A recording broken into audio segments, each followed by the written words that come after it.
What's going on, everybody? Welcome into the Blazers Uprise post-game show. The Blazers today take care of business on the road once again with a 125 to 110 victory over the Houston Rockets. This was an ugly game to start, and then both teams got it going offensively. Yusuf Nurkic has a big game tonight. Anthony Simons has a big game tonight. This was his sixth game in a row with 4 threes made. He joins CJ McCollum and Damian Lillard as the only Blazers in franchise history to do that. He has 27 points. Nurkic, 11 shots, 25 points. CJ McCollum had an efficient shooting night. He had 26 points. Norman Powell, 6 for 10, another efficient night. He had 16.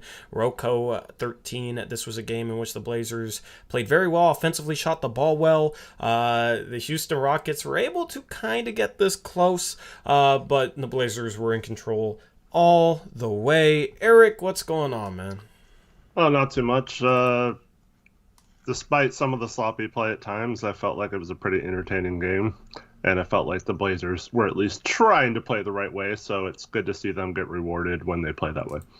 Yeah, and it's just nice to see, all the starters play well, right? Robert hmm Covington, Norman Powell, Nurkic, McCollum, Simons, all five of them I think had a pretty good game in this one. Robert Covington, 2 steals, 3 blocks. He filled up his defensive statistical categories, which he likes to do. And then Macklemore off the bench as well, 4 for 9 from 3. Trent Watford, 3 for 3. So just going down the box score, there wasn't really anybody in this game that had a bad game. I mean, Tony Snell didn't really do anything, but outside of that, this was a pretty solid performance What do you mean offensively. Snell didn't do anything? I mean, see, but that's not a bad game for Snell. So nobody had a bad game. Snell did nothing. That's I mean, he missed usual. 2 wide open threes. I mean, but that's usual for him this year. Mhm. All the talk about him being a 57% three-point shooter last year, and now the dude, for some reason, can't knock down threes anymore. But hey, he still hasn't missed a free throw since like 2019, so good for him. Defensively, this game was kind of sloppy in the third. Houston was able to go on a run in the third quarter. They scored 32 points in that quarter, outscored the Blazers by 7 after the Blazers led by 13 at half.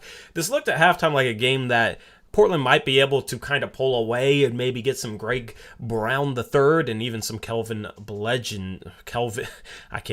not even Kel- trying to mispronounce his name Keldon at this Blevins point. Yeah, is his yeah. real name. Keldon Blevins minutes at the end of this one, and Houston was able to make it interesting. The Blazers still take care of business, though. What are some of your main takeaways from this game? I don't know if you want to start with the defense or the offense. I'll just kind of let you go with whatever. Yeah, I thought the defense was pretty good outside of the third quarter. You mentioned it. We gave up way too many easy baskets. But yeah, I thought for the most part it was pretty good. It's not like it's that hard to stop this Rockets team. Um, but yeah, I thought they played okay defense outside of some very bad mental errors, which I want to point out too from one specific person later on. Um, and then yeah, I thought offensively. Um, I felt like we did a good job of playing through Nurk. I thought we probably could have done it a little more because he didn't really have a lot of assists.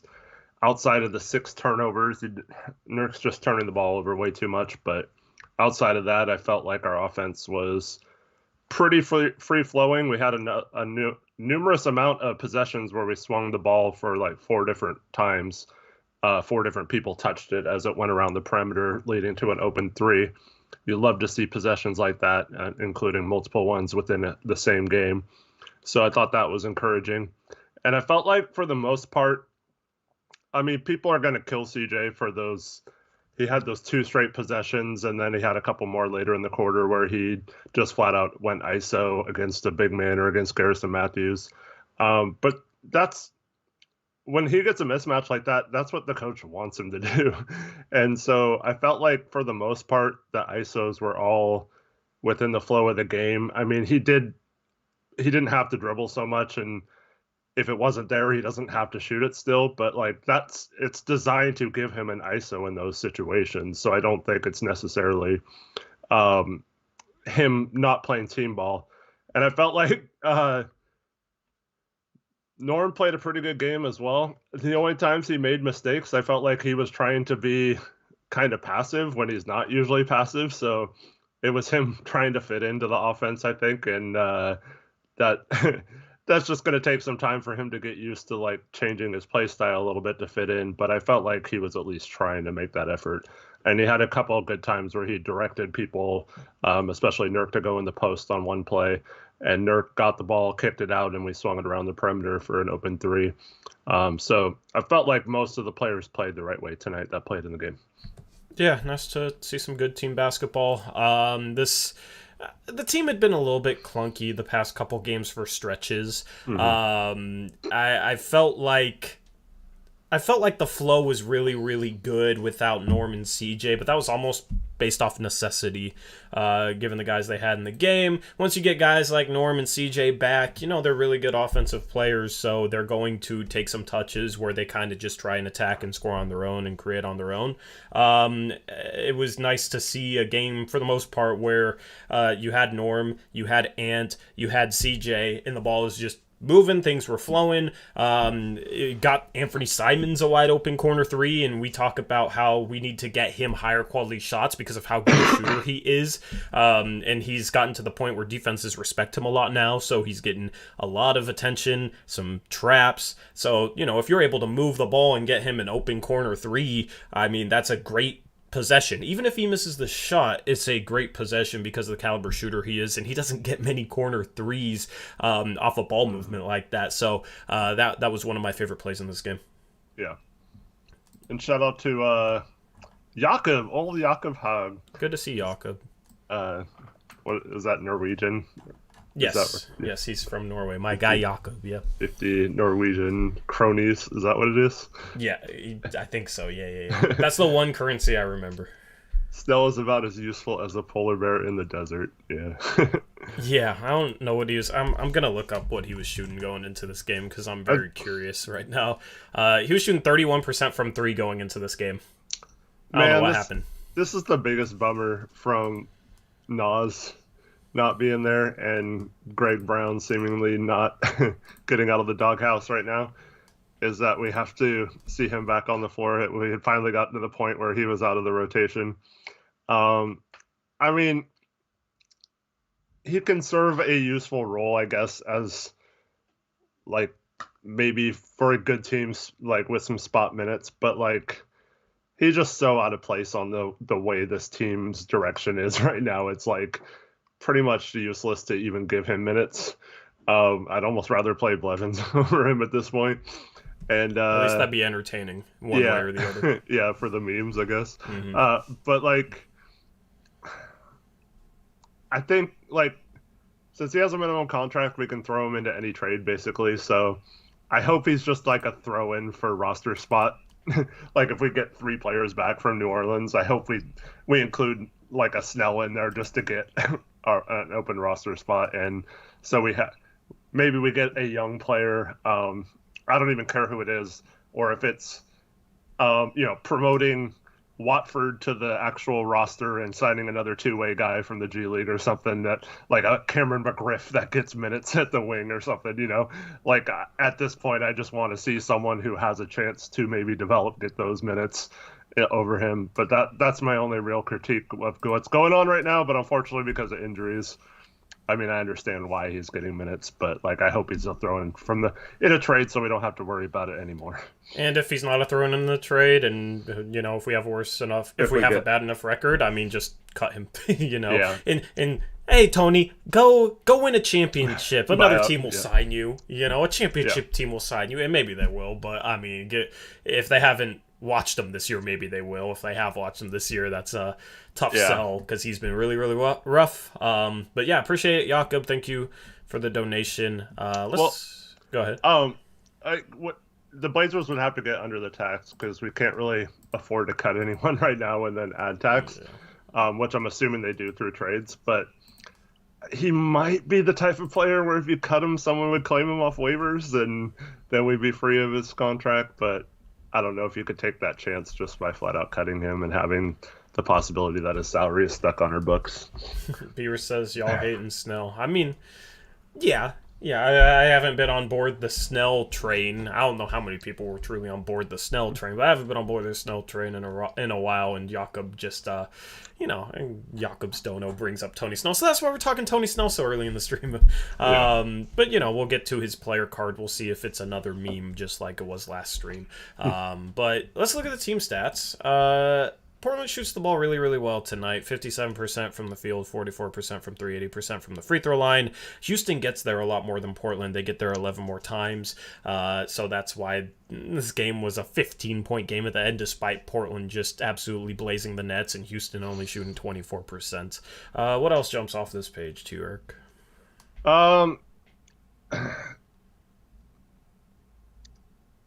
We got destroyed points in the paint again, but I don't think that was really a problem when we're shooting well. Yeah, they're shooting terribly, so they had to try something else. I felt like we didn't really do a great job rebounding in this game, and to lose the rebounding advantage when we had a seemingly size advantage in this one isn't good either. But other than that, I like to see us shooting well for once, and the other team not shooting well from 3. It's always good to see. Yeah, absolutely. We turned them over 19 times and scored 23 points off of it. That's a pretty good number. That's what you got to do to bad teams if you're trying to win games. Usually bad teams are really sloppy with the ball. So 19 turnovers, 23 points off of them. Fast break points, 12 to 11. We're still not getting out and running that much. What is the league leaders in the NBA, and as far as teams go, how many fast break points do they score a game? Do you know? Because I'm kind of curious. What like, because we're always sitting here like 8, 10, 12, maybe 14. That seems like a lot. But the best fast break teams, I think, are like usually around 15, 16 points per game. Yeah, and that's their average. Right. So it's like, I don't remember getting up towards 20 in terms of fast break points, which would be like a good fast break game for some of the better teams in the league. But like, Memphis and Charlotte, 16.6, 16 points per game. Yeah. Where do we rank? We are 18th at 11.5. That's better than I thought. I thought for sure we'd be in the bottom 10. So that's better than I thought, but still feels like we should be running a little bit more. We controlled this game. Their largest lead was 1. Ours was 18. We, of course, the 18-point lead got down to only a few there late, but Portland pulled things out. This game got close, but it never really felt in jeopardy for Portland. It's just one of those games you're playing a team that's even worse than you are, despite how many players you're missing. And, you build a lead, and then they finally start feeling feisty. They bring it back a little bit, and then you kind of step on the gas and pull things out. So this was one of those types of games. It was kind of reminded me of the game we had earlier in the year against them as well. So that is the team stats. Shout out Jakob for another 20 Norwegian Crony. Dono says, so happy to see Nurk getting back to his stride. And Nurk had a phenomenal game. We'll talk about him when we get to the player cards. He's been really good this month as well. Yeah, he's been phenomenal. I almost have your breakdown ready. I'll hop into that in a sec. We got Nance news today. Go ahead. They're not giving us Jackie Moon for Snell. Come on. Shane's asking about Larry Nance. We got Nance news today. No timetable. LB made the trip, and he was one of the pictures they featured on the player walking into the arena things. I'm assuming he'll be back relatively soon in the next game or two. Maybe LB's so good now that, we're trying to tank and we rested him for that reason. Imagine those words preseason before this season started. Rip City Brady with a $20 donation. What's says, up, Brady? Sup, goats. What's up, man? Hey, Brady. Hope you're having a good night, Brady. Appreciate the dono. We got breakdown ready. If you're ready. Oh, I thought you were going to give the update on Larry because people are asking about it. Oh yeah, no timetable. I was trying to tee that up for you. So. He was nearing a return, but no timetable for return. It was kind of weird and funny. Yeah, but I think so. With every injury from here on out, I think Portland's just going to be super cautious with it, and there's no reason to rush him back. Nance has had some knee issues in the past. So if it's still bothering him or whatever, there's no reason to have him come out on the court right now. So I think they're just playing it safe, and he should be back relatively soon. Yep. I get that feeling too, just because of the way they worded it. Getting closer to a return, but no timetable for his return are usually two things you don't hear together. So, right. yeah, I wanted to answer that question, but honestly, we didn't even really get an answer today. It's just that he's probably not going to be back for, I would guess, another week, but maybe like the week after.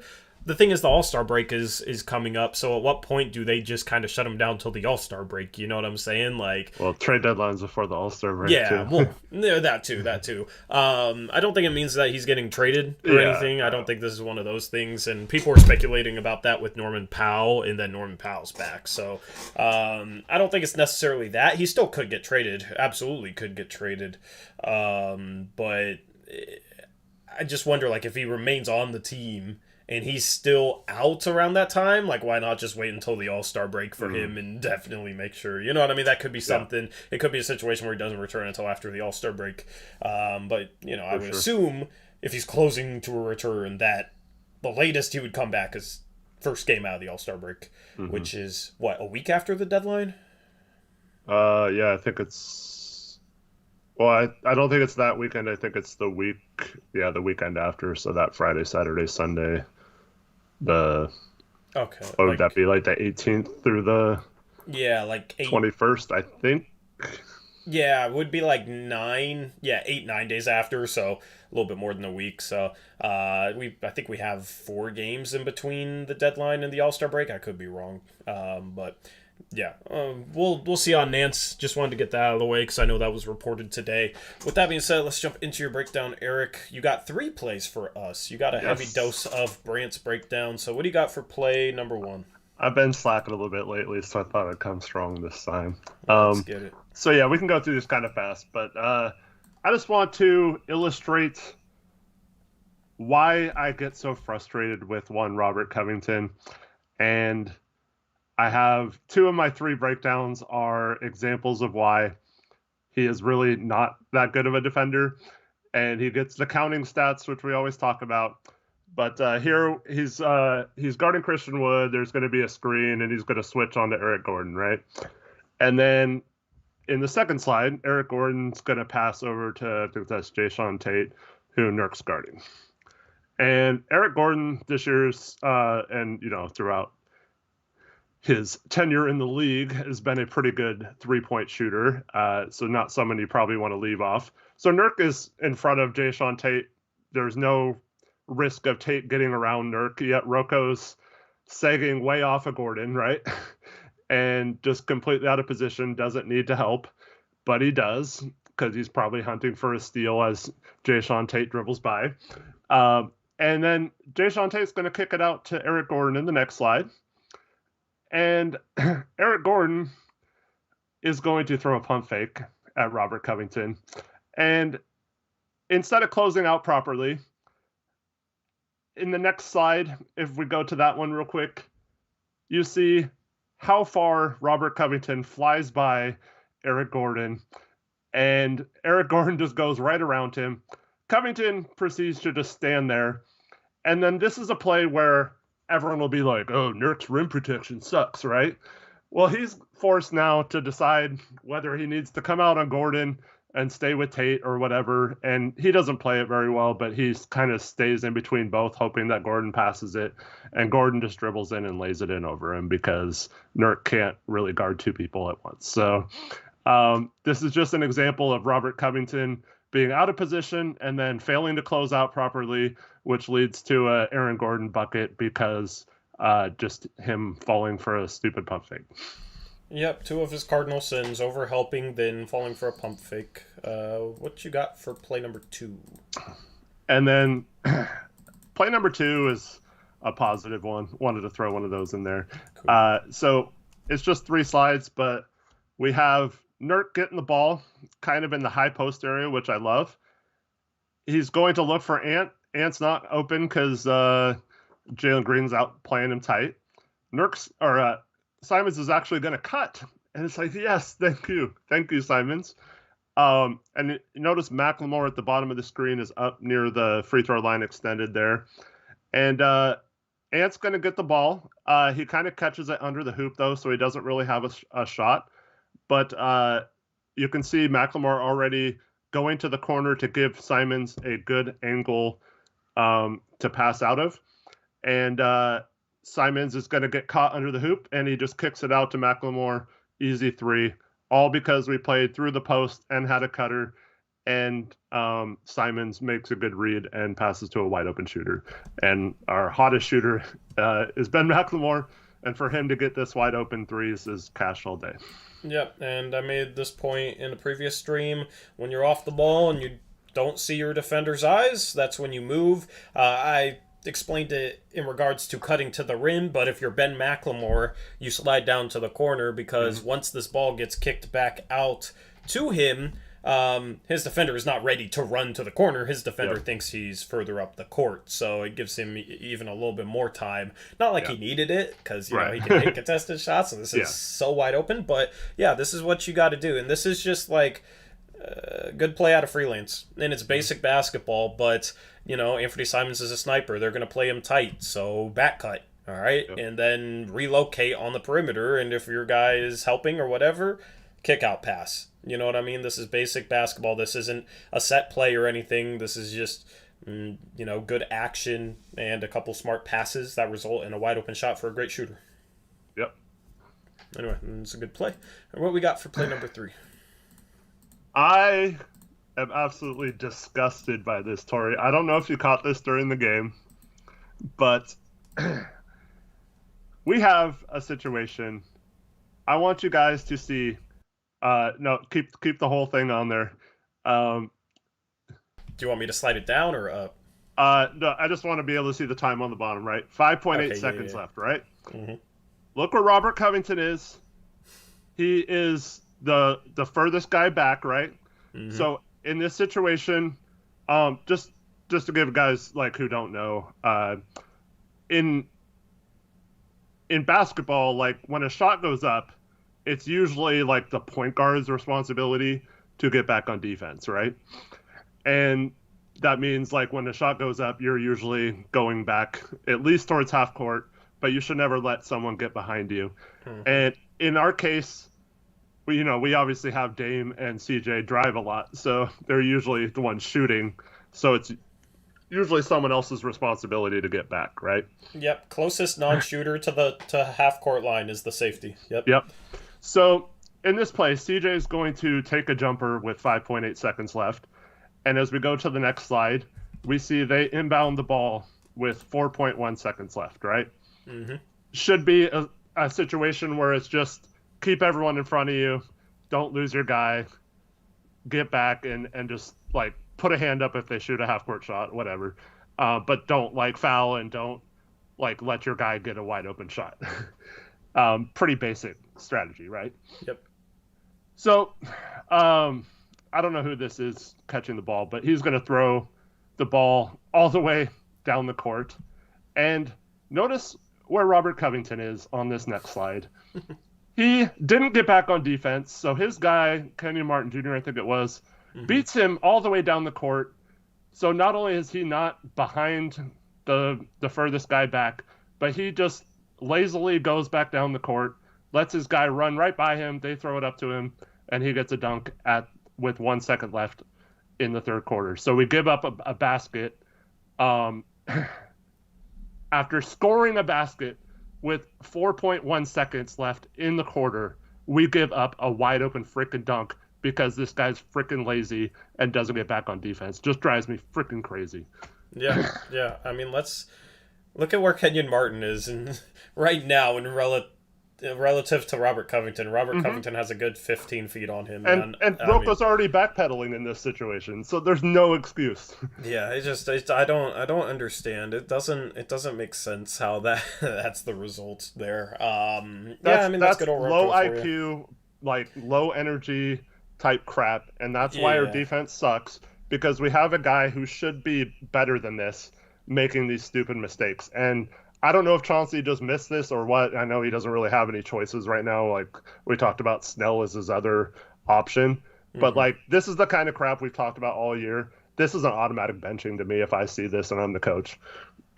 Yeah. I mean, it's harder when he doesn't have options, but like Rocco would do this Mhm. stuff early in the season when we were playing Nance at the 4 and we were playing Nance behind him, and Rocco would still play 34, 35 minutes, and Nance would play like 17 minutes and play better. So yeah, it hasn't made sense.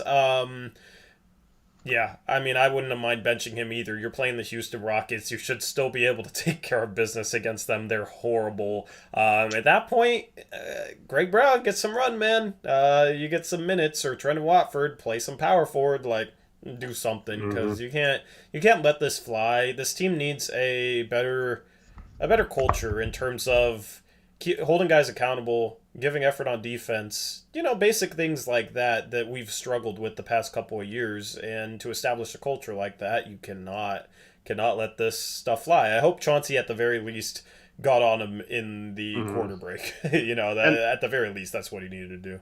when you said they cut it to four, and it like never seemed like we were gonna lose, but Hmm. like if we would have lost, and the reason why they kept sticking around that 8 to 10 mark and we weren't putting it away is because of crap like this.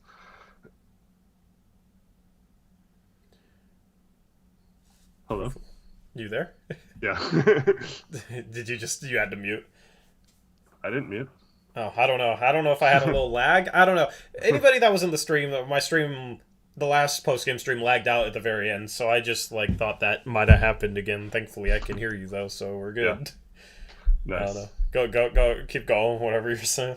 Oh, I just said this is the kind of crap that made it so we didn't put them away earlier, and why they Yeah. kept hanging around is because we kept giving up baskets like this where someone would lose their guy just cutting right down the lane and they get an easy dunk out of it. And stuff like this is what you have to clean up if you want to be a good defense. Yeah, absolutely. Good segment. Good old Rocco laziness, man, and he's been better of it lately, but he's still making some mistakes that you can't be making. But he had what was it? It was either 3 blocks and 2 steals, or 3 steals Yeah. and 2 blocks today. So Yeah. go and advertise that to whoever you're trying to trade him to. I Yeah. still think we can get a first round pick back for him, and that is the hope. We'll look at trades later on in the post game show. With that being said, I'm about ready to jump into player cards. Let me get them set up, and we'll talk about individual players. Is there anything in chat that catches your eye while I do this? Embarking Box says, imagine if Draymond was on our team and saw that BS. Mm-hmm. He'd be so mad. Yeah, and that's why Tori said, a lot at the beginning of the year that we need a guy who will call that out and be like, dude, that's unacceptable. It can't always come from the coach, but yeah, it's man, just yeah, not a good look. Yeah, yeah. Is that acceptable on your rec league team, Eric? Well, I mean, I would be understandable, but like, no, like everyone on my team knows not to do that. Like in a late clock or end of quarter into half situation. Yeah. Exactly. So it shouldn't be acceptable for Robert Covington to do it. Anyway, let's jump into player cards. We're gonna start off with. I didn't time that up the best. They're still loading. We're gonna start off with Simons. Another big game for Simons. 4 3-pointers in the previous 6 games. Third Blazer in franchise history to do that. He also tied or surpassed, I think he surpassed Brandon Roy in this game for 3-point attempts as a Blazer, or 3-point makes as a Blazer. Simons is like 15th on the franchise list, which is a little bit surprising considering how young into his career he is and how little he's played before the past couple of years. He played a little bit his sophomore year, but still, it's very young in his career, and he's already up to 15th. But, I mean, they shoot a lot more threes nowadays, and Simons shoots 9 of them tonight, 5 for 9 from 3. He's also 6 for 8 from the field, so an efficient night behind the arc and inside the arc. He didn't get a free throw. There was no technicals on the Rockets in this game because he shoots all the technicals. I wish he could get to the free throw line a little bit more often. He's shooting 91% from the free throw line this year. But 6 assists, only 3 turnovers. We'd like to keep that a little bit lower, but 6 assists, you like to see that. 27 points, plus 10, 35 minutes. All right, so explain this new badge to me. It's a book, a golden book. It's a record book. Oh, a record book. Okay. Yeah, it's a record book. So, you know, he He entered tied a record or something. Yeah. Yeah, Okay. yeah, yeah. So, History book for making history. Okay, got it. yes, history book for making history. It Yeah. just looks like, I don't know, like a compound in the desert or something. Like Oh, does it? it's hard to see that it's a book. It actually kind of looks. I see it. I see it. Maybe that's where Ant went and trained this offseason, and that's why he's so hardened now. I mean, did you see him body? Who was it? Garrison Matthews. I think it was poor Garrison Matthews. Dude just bodied him, man, and it makes me remember how skinny he was when he came into the league, and now he's out here bodying people, and he's still on his rookie contract. That's what you like to see. That's what you like to see. You know, I knew he was going to put on weight, and he has. It's cool to see him be able to do things that he couldn't a couple years ago. Most NBA players, they get into the league and they're that skinny, they're able to put on weight. You know, that's not really something that I was ever concerned with him. I'm not concerned with that with Chet Holmgren. You know, Giannis was able to put on weight, AD was able to put on weight, but it's still cool to see the culmination of it. Speaking of Chet Holmgren, I had, without a Blazer game last night and being bored here, I had some time to watch several college basketball games that I had on my DVR, and one of them was Gonzaga. It was the first full game I've watched this season. So the game that he played last night? No, it was the one against Pepperdine. It was from like a week or two ago. Yeah. How did he do in that game? I don't remember that game. He did pretty good, but they won by like 40. So yeah, when we get into the conference play and play teams like that, we're going to dominate. If it's like good WCC teams, I'll watch. But he's been playing really well. Like, he's starting to take more shots, be a bigger part of the offense, be more of a scorer. He's shooting like 70-something% from 2 and 40% from 3, and his true shooting percentage is in the 70s right now. So, I mean, you know, I think back to like Collins when he came in the league and how skinny he was. And now, do you see how yoked Collins is looking in the G League right now? Man, that dude's been lifting. He looks strong.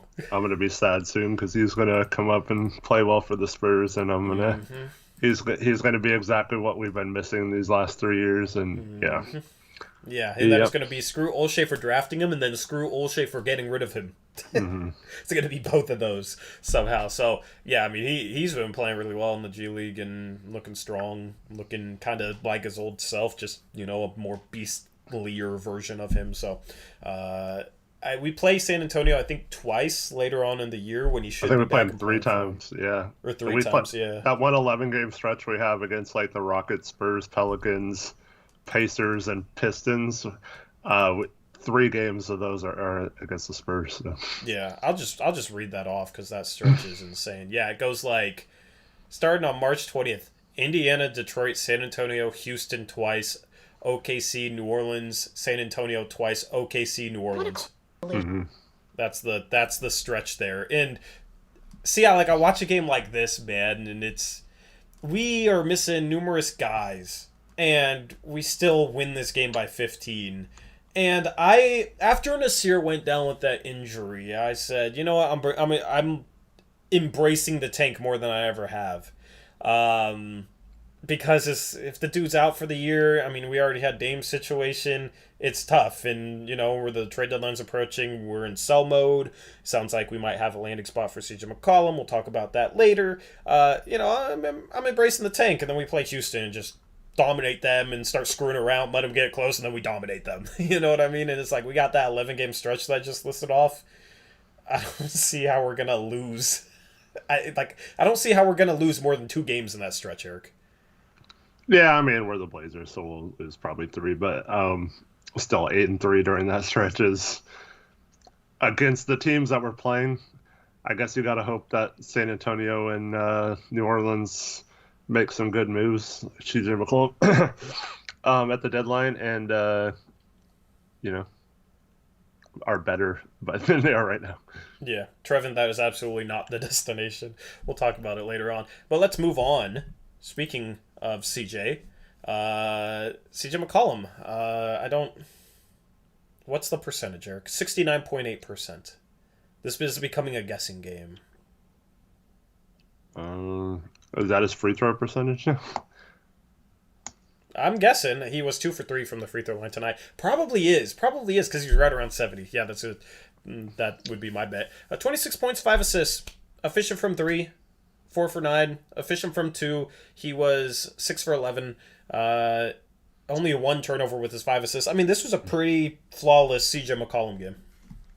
Yeah, he did have probably 2 plays. I was like, man, don't shoot that. But other than that, yeah, and those 2 times, like, honestly, we weren't doing anything. No one was moving. Everyone was just standing around. There's no screens. There's no cuts or whatever. So again, I asked like what he's supposed to do in that situation. You couldn't hear the audio this time like you heard it last game, but I'm sure coach is just telling him to ISO in those situations because no one's moving. So yeah, I don't really blame him for doing it a few times. And 10 of 20, I mean, I'll take that from a guard any day. Yeah, absolutely. So it's going to be. I haven't really looked at his stats since he's returned. I kind of forgot what he's shooting. I mean, he's shooting 40% from 3 on the season going into this game. Hasn't been efficient from 2. He was shooting 45% from there, which would be a career low if you don't count his rookie season where he didn't play much. So overall, he's shooting well from 3. He struggled from 2. He goes 6 for 11 from 2 today. He's not taking as many mid-range shots, it seems like, as he used to. And when he does take them, it doesn't seem like he's knocking down as many of them as he usually does, but he was knocking them down today, hit a couple. Good to see that. Good to see the playmaking, and he started off the game. I think he only shot like twice in his first stint, and Simon started off hot, and CJ didn't really force things. So there's still times where he pounds the ball and people have a problem with it, but I think compared to some previous times in his career, he's done a good job of trying to play a better style, and I think he truly is trying to fit in and play a good style of basketball. Yeah, I think that's pretty obvious that he's at least like making the effort, and that's all you can ask is fit in. You're still going to need to create shots sometimes because honestly, that's more like playoff basketball because you have to create that sometimes.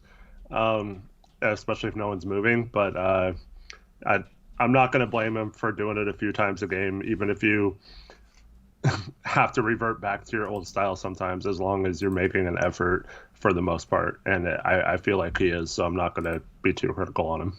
Yep. Apparently, Rudy Gobert is shooting 69% from the free throw line, so CJ McCollum is only 0.8% better. How is that possible?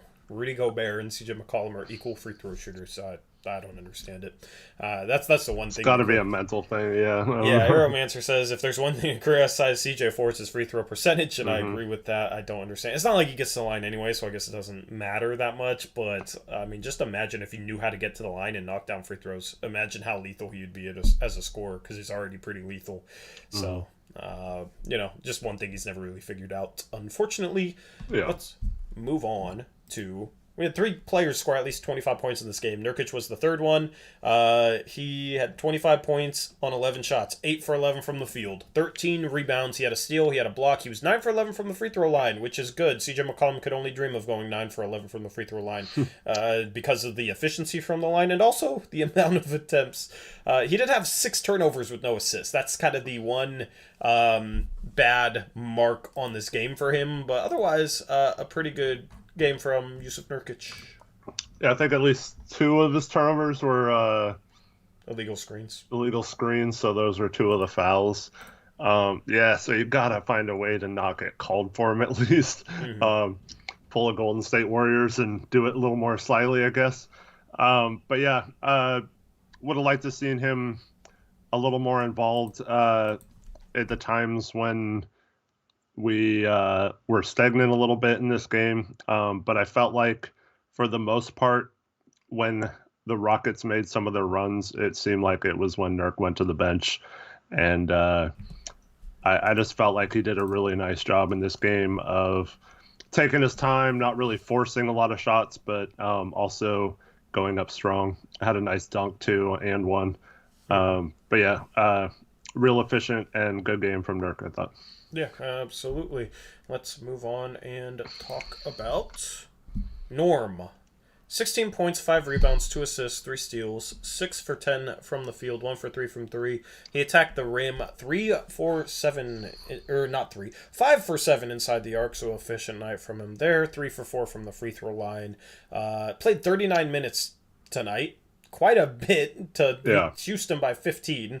But, CJ Ellaby, maybe if CJ Ellaby was healthy, he wouldn't have played as much. Part of that was Simons got his 4th foul really early in the 3rd quarter and sat longer than he would have as well. Yeah. So, and Simons, I didn't make this point about Simons. He did a good job. He had, 4 fouls in the first 15 minutes of this game, and then did a good job of not picking up another foul after that. Because there's a game where obviously he was shooting the ball well, playing well offensively, and he went another, let me go back to his minutes. He played 35 minutes total, so Simons went 20 minutes to end that game without picking up his 5th foul. So that's, good job by Simons. Maybe had to sacrifice a little defensively, but, Dennis Smith only played 12 minutes. Snell played 10 minutes. They played the starters heavy in this game. Norman Powell got the most. What did you think of his play tonight, though? I thought early on, I was like, oh, great. And then something, clicked with him, I guess. And I felt like from that point on, it was sometime in the late first, early 2nd quarter. And I felt like from that point on, he was trying to be super unselfish. And there was a lot of his shots came where he kind of dribbled around and would normally shoot in that situation, but he passed off and then the person passed it right back to him and then he had to kind of shoot. So I don't mind that at all. Yeah. But there was one play in particular, there was 2 actually really good passes from him. I don't really remember the first time thinking this, but the second time I vividly remember he had the ball. He tried to drive. It wasn't there. He dribbled out, and then he motioned for Nurk to go in the post and post up, and he threw it to Nurk, and Nurk kicked it out, and that was the time we swung it around for that corner 3 for Simons that was open.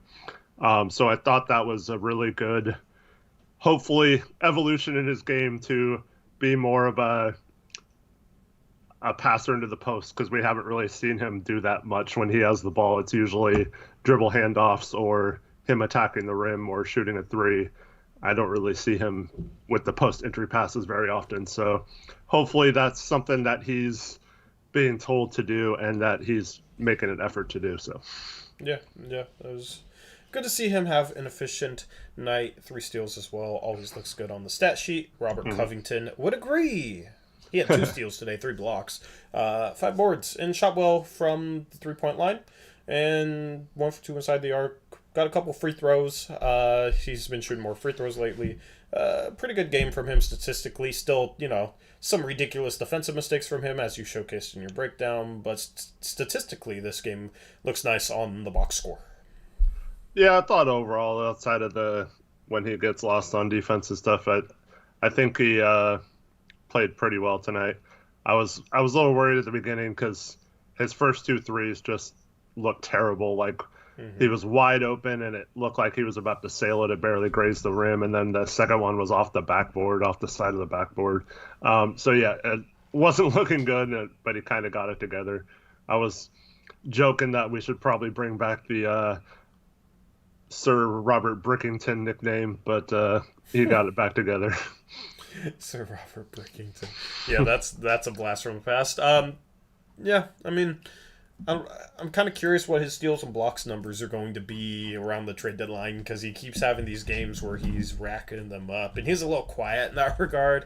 In the couple of games before he ended up missing. How many games did he miss? 2 games? Covington? Yeah. I think it was closer to 5 or so. Did he really? Did I? I just didn't notice he was gone, I guess. I don't know. But he's currently averaging... I thought it would be higher. 1.4 steals per game and 1.3 blocks per game right now for Rocco. Yeah, because he wasn't getting many counting stats earlier in the season. Yeah. So, at least he's giving more effort to try and chase steals, I guess. I don't know, man. Let's move on, actually, and talk about Ben McLemore. But before we get to McLemore, shout out Nate J. Dub for $5 dono. Says, "What's up, guys? Been a minute since I've been in a live stream. Keep up the good work. Flex emoji, go Blazers." Appreciate you, Nate. What's up, Nate? Thanks. Thank you. I appreciate the dono. Yeah, Ben McLemore, big baller Ben McLemore. I don't like that nickname, but I think we got to trade him now. 4 for 9 from the 3-point line. He shot all threes. This is a very Ben McLemore-ish stat line. Yeah, I actually I find myself wanting him to play with Simons because Simons is, as illustrated in that breakdown, McLemore's doing a great job of moving and getting open when Simons drives, and Simons is doing a great job of looking for specifically him in those situations. So I think the more they play together, the more it's their chemistry will grow. At least until we trade McLemore, right? But yeah. So, but yeah, I thought it was a pretty good game. Defensively, he made a bunch of mistakes, but overall, he's still sniping. So keep shooting. Yep. Keep shooting. I'm not going to call him that nickname again. Keep shooting though, Ben. Let's move on to. So Covington missed 3 games. Yeah, it was only 3. 3 games. Okay. I was going to say. I mean, I would have believed you if you said 5. I just. I didn't notice. He's being brought off the bench. It's a little bit harder to notice him because he hasn't played games. Well, he went out when we had that game postponed, and then we didn't really have a game. We didn't have a game for 6 days, so he got kind of lucky with not missing one in that stretch. But yeah, look at this. I'm really curious what this graphic is going to look like by the end of the season because he's running out of things to do to this graphic. Who did he put in there? Şengün? I think Şengün's in there. He got the border. Şengün did get him on a spin move, though. Yeah, but I mean... Şengün has, some of the most mesmerizing plays, and then he has some of the most, dude, don't be that flashy. What are you doing? I thought behind the back he just threw out of bounds. What are you doing? He's inspired by Jokic, man. Every time there's a transcendent player, you see players come after them that'll, you can tell that they maybe play a certain way because of the guy that came before them. You look at the way Steph Curry changed the game, right? I feel like Şengün is the first guy to try and follow in the footsteps of Nikola Jokic. Bigs can pass, and bigs have been becoming more skilled even before Jokic, but Şengün is just one of those guys where he thinks he's Nikola Jokic. It seems like not a bad guy to aspire to, but I mean, there's only one guy on this planet at that size that can do the things he does. The funniest part, though, is he does not fit with that Rockets team at all. It's a bunch of selfish guys who don't move well. Yeah, and he'd be so much better on if he was on the Warriors right now or something. Yeah, or even on the Spurs. Yeah. You know what I mean? If you want to go for a bad team, even on the Spurs. Yeah. Imagine him and Zach Collins together. That would be intriguing. I wonder how attached they are to him long term. I don't know what Houston's plan is really. Right now they're just in the standpoint where they're just in the mode where they acquire a bunch of assets and see what they got. So although they did give up 2 firsts for him, so maybe. Yeah. It's a weird. They're a weird team. But Trendon had a phenomenal statistical game. He did have 3 fouls in 15 minutes, but he had 3 assists. He had 2 steals. He had 2 rebounds, 6 points. You like seeing him take it coast to coast for a lay-in. Made all 3 of the shots he took. The floaters dropping for him. He's been getting better game by game, it seems like. Speaking of dunking, I was surprised he dunked that one because usually that's just a lay-in for him. He always goes to the lay-in in that situation. So I was like, oh, nice. And then I feel like that gave him the confidence because it was the next play. He grabs a rebound. And how many times have we talked about this season, he's been kind of hesitant in those situations, but he recognized he had an advantage and could get to the rim, and he had a nice finish with the left hand. Dude, I like him grabbing the ball and going. That's such an advantage to an offense if you have a big that can do that and kind of set up an offense with the 3 assists or take it all the way and score. So I like that he showed the confidence to just take it all the way this time. Yeah, I agree. It doesn't get much better than this statistically. I still want to see him shoot some threes just to see kind of where he is in that regard. He just doesn't really look to shoot at this point. So, go ahead. I do want when Nance comes back, if he comes back, I do still want to see him play with Nurk and play with Nance and stuff. I hope he doesn't go back to not playing at all. Yeah. Yeah, I agree with that. He's open every time he like kind of picks and pops. It just doesn't really shoot off of it. I've gotten tired of him like picking and popping, and he'll kind of have an open three, and he'll just turn and hand it back to the guard. You know, that's something he did last game that I forgot to bring up. He's like, man, just let it fly. I want to see him shoot some more threes. Nurkic isn't. He needs to learn from Nurkic. Nurkic isn't scared to let him fly, despite the fact that he's shooting terribly on threes so far this year. Trendon should follow suit. Let's move on. And here you go, Eric. Look at this beautiful masterpiece. Phenomenal. Didn't have his rebound though. Come on. Yeah, you gotta give him credit for that masterful rebound he had. No, all zeros. It's all zeros. He had a rebound though. You gotta give him his credit, man. How many minutes? One did he rebound. Play? How many minutes did he play? 10 minutes. Hey, getting a rebound every 10 minutes is pretty good for him. It's like what?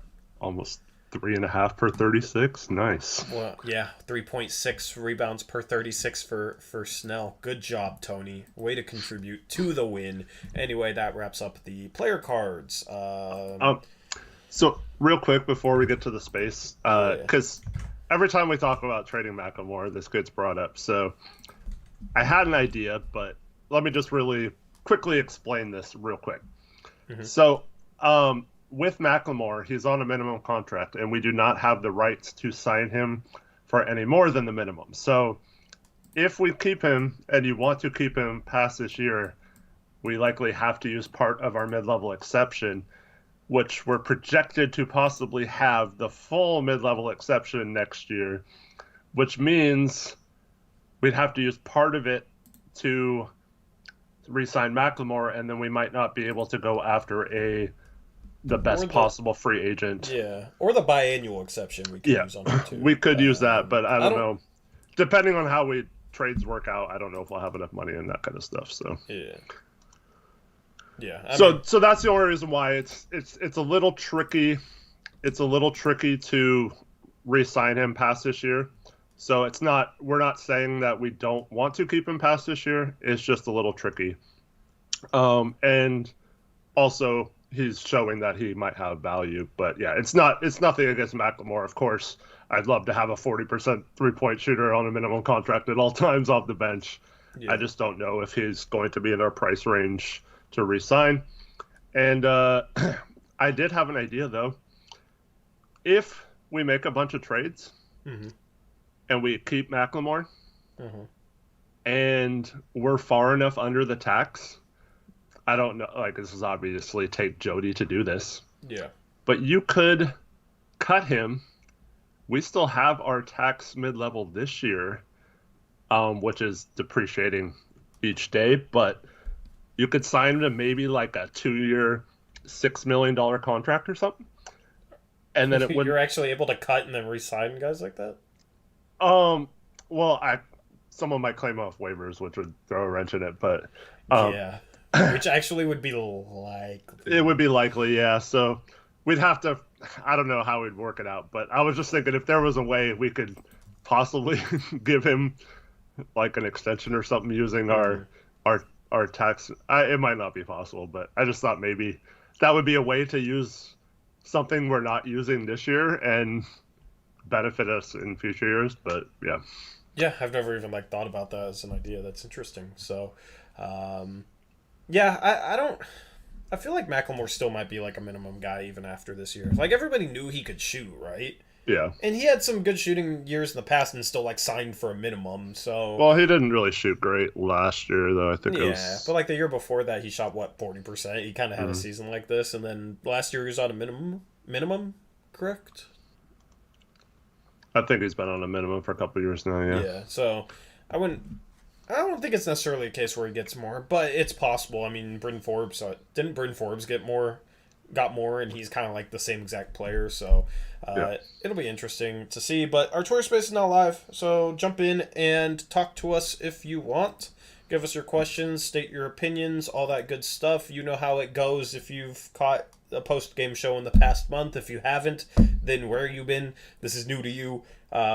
Just don't cuss. That's all we ask, Be respectful, that sort of thing. And to join it, just go to the link that I posted in chat, or go to the Blazers Uprise Twitter account at Blazers Uprise YT and click on the profile icon. You gotta be on a mobile phone in order to call in, or you have to have a mobile phone emulator, which is what we are using in order to run the space. So jump in there, request to talk, and that's how we'll do it. We currently don't have anybody in there, so we're waiting on our first caller. And then we'll get things rolling. I'm going to mute myself on Skype. All right. Talk trades. Priest wants us to talk trades. You could call in and talk trades, Priest, if you wanted. Yeah, and Barking Box and Yakov, I expect to see you guys in there.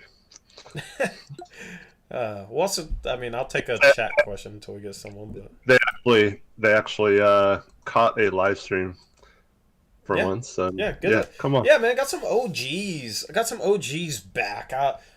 Hopefully, life's been good because we haven't been able to catch them in a minute. Always good to see some true OGs back in the chat. Always good to see new people in the chat too.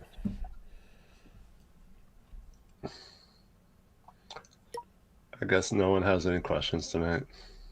You're gonna guilt trip somebody into requesting to speak. Where's Mills Woj been, man? I know. Where has Mills Woj been, man? He was like our most consistent caller. He held it down for us. All right, we're gonna start things off. I don't know who was first. Do you know who was first? We had 9 and 2 people requested at like the same exact time. Aeromancer will go to third.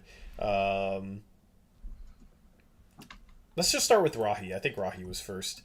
Yeah. What's going on, Rahi? You're live on the Blazers Uprise post-game show.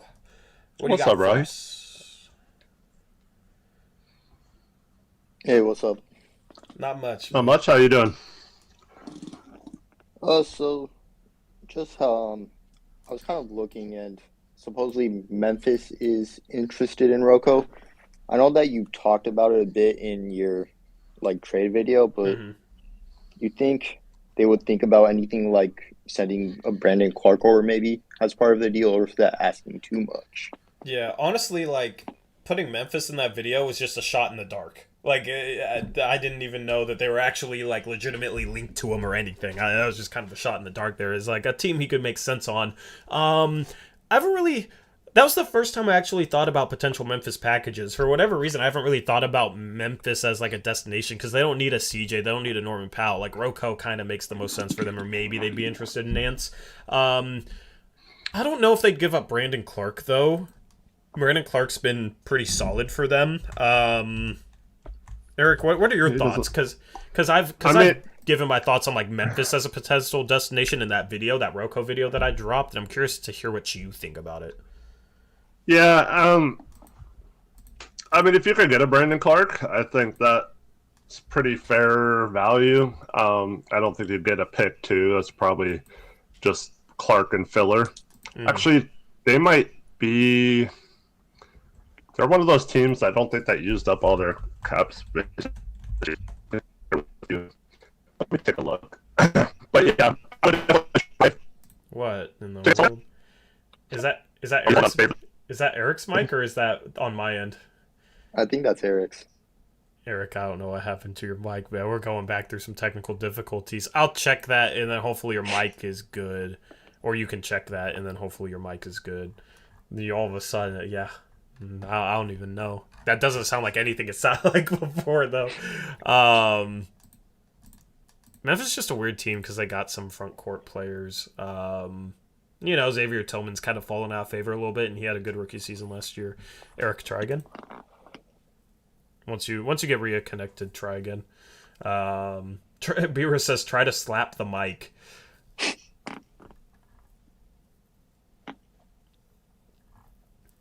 Yeah, we sorted through the technical difficulties, had no problem last stream. But Brandon Clark I'm a Gonzaga fan, so I've always kind of had a soft spot for Brandon Clark. Try again, Eric.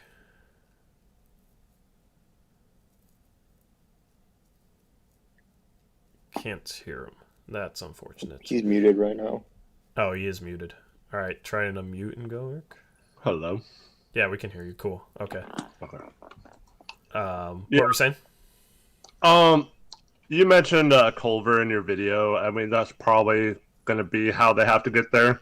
Mm-hmm. So, yeah, like his contract, because they don't have a lot of. I mean, I don't see them giving up like a Kyle Anderson or anything like that, or a Tyus Jones. Yeah. So, yeah, probably have to do like a Culver and some smaller contracts, but Yeah, I think Culver in a minimum makes it work. Because they just have to get Yeah. with him $5 million because they're below the tax and Yeah. above like 6 point whatever the cutoff is for that in terms of the matching rules. That's some nerdy CBA stuff for you guys. But yeah, so it'd be like Culver plus a minimum that, or I mean, it could be a little bit more than minimum. So like Culver plus Brandon Clark for Rocco and Ben McLemore. I mean, maybe they do that. That'd be interesting. But yeah, what are your thoughts on that as like a destination? I don't mind it as a destination. I just think it's a kind of tough trade partner. Yeah.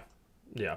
They do have Utah's first round pick, which was kind of the thought Yeah. is like, I feel like it'd be more likely that we would get Utah's 2022 first in like Culver and then just like a Sam Merrill as a minimum thrown in than it would be for us to get Brandon Clark. I feel like they just want to add Rocco to that team, and they do have a lot of depth, so I don't know if they really need a Rocco, but if they're truly tied to him, I feel like that's what the package would be, and that's just them kind of just going out there and adding something to the team without giving up a guy that's actually helping them right now would be the more likely route than them giving up a Brandon Clark for him. Yeah, I feel the same way. Yeah, so hopefully that answered your question. Anything else you got? And just one more thing. I know. I think you lagged out this time, Rahi. Yeah, Rahi lagged out, unfortunately. You hate to see it, but appreciate you calling in, Rahi. Let's move on. We got my guy Sean in Barking Box. Good to see you once again, Sean. What you got for us, my guy? Hey, Sean. You gotta unmute the mic and then you talk. Oh, yeah, there you go. Hey, how's it going, guys? It's going Good, how are you? man. Good. So I was curious if any of the bench guys have kind of impressed you this season to where, like, you would give them rotational minutes next season. Ooh, that's a good question. Eric, go first. Well, the first guy that comes to mind, I think Watford can actually absolutely play in this league and does a lot of things that are useful on the court. Especially impressed with his defense, so I would feel comfortable with him having a bench role. Probably not as the backup center, but maybe as a 15-minute per game power forward. And then Ben McLemore with his shooting has absolutely proven that when you can shoot the ball plus 40% on the volume he is, you absolutely deserve a rotation spot. So those are the two main guys, and hopefully our bench is a lot different than it has been in the past. But actually, CJ Ellaby, so that guy actually isn't playing minutes too. It's all guys like I never would have thought of at the beginning of the year for this season that I'd be saying that. But all those guys can play, man. Yeah. For me, there's a difference between like being comfortable giving them spot minutes, where like I wouldn't have been comfortable giving CJ Ellaby spot minutes heading into this year, but now I'm comfortable with that. But as part of like a regular member of the rotation, there's really nobody on the bench that I'd want to slot in as like, yeah, they're for sure going to get minutes next year if we're truly trying to contend next year, which absolutely should be the goal. I've heard people, I mean, like Dennis Smith Jr., CJ Ellaby, Trendon Watford, I'm all comfortable. Ben McLemore, I'm all comfortable giving them, spot minutes in case a guy gets hurt, like 10th, 11th, 12th guy. Those guys are completely fine. I like them actually in those spots. But if we get into like the top 9 in the rotation, which usually NBA rotations are 9 guys, I would definitely try to get a little better players at those rotation spots. Well, if we have like a solid 9-man rotation, obviously they're not going to play 82 games. So that's when it helps to have like an Ellaby is if one of our wings goes down, you're fine with him playing 15 minutes a game for a couple weeks when that guy, until that guy comes back. Like, we've had obviously a bunch of injuries now, so you'd hope that they don't all get injured at once, like we have 5 guys out right now. But yeah, as long as it's just like 1 or 2 guys at a time, it's really helpful to have those kind of guys. Yep, agreed. All right, thank you, guys. Thanks, Yeah, Sean. nice talking to you, man. Yep. Nice talking to y'all. Yep, hope to Have a see you good one. around, man. If not, enjoy another vacation. Let's. I'll be around. I'll try my best. Yeah, it's always good. It's always good to see you in chat, man. Just you've been rocking with us for a while. We appreciate it. Anyway, have a good rest of your night. We're gonna move on to Eric. You called for it, and he's here. The legendary, the one and only, Mills Woj, back in the space once again. What's up, Mills Woj? What you got for the post-game show, man? Did you hear me call you out? I was actually trying to go on, and you were doing it, and I was like, "Oh shoot, yeah, You guys were on a wavelength. yeah." I have one very reasonable question, and then one kind of maybe something crazy, but I like these. I never like these gonna happen. two-parters. Let's do it. Did you guys catch Nurkic's comments on Quick's article about Dame, CJ, and him, Cronin saying that they want to build around that still? Yeah, I did. I just wanted to know what you guys think. Like, do you think there's anything behind that, or it's something real that we should be worried about? Eric, go ahead. This is a tough I mean, one. we hear another report from, I think, Mark Stein saying the exact opposite, that for the first time they're open to trading CJ, so who knows there. I think there's a little bit of massaging of egos there, if that's what we told them, you know. So it could be that we told them that. That's the plan. But plans change. It could be, honestly, let me just insert this, and I want to hear you go on about this, Eric. But it honestly could be where he might have been planning on that, which would make a lot of this fan base hate him, just like they hated Olshey, right? Maybe, obviously not to that level, but a lot of this fan base wants CJ gone. And it might have been a situation where Cronin was like, yeah, we're still planning to build around him, and then Anthony Steinman starts playing amazing basketball, and that might have changed Cronin's mind on it. That could be the deal. Here's what I think. It's like, well, one, I mean, is Nurk really going to be honest with Quick that much? Like, I know he's kind of honest with the rest of the article, but isn't Quick kind of hated right now by the Blazers? And he basically called Dame a baby and said he was being childish and stuff. Yeah. Like I don't know how much information this team is going to give to Quick right now. So that might be a little bit of it. But two, we know whether it's Nurk staying or being traded, the best way for him and CJ and all those people to get value is to not announce that we're going to trade them no matter what, like the Shervin philosophy, right? So it makes no sense. It makes no sense to say oh yeah, Cronin told me the plan is to trade me and CJ, right? So he wouldn't say that either. So I think it's just a little bit of gamesmanship. You don't want to show your hand. At the same time, I think those guys are respected enough by this team and this organization that they're not going to promise that they're not going to be traded and then trade them. So I'm sure they know the truth, and that's just what Nurk's telling the public, in my opinion. Yeah, what's funny is Shervin's the next up to speak, so this will be good. Hopefully that answer your first question, though. What do you think, Milswell?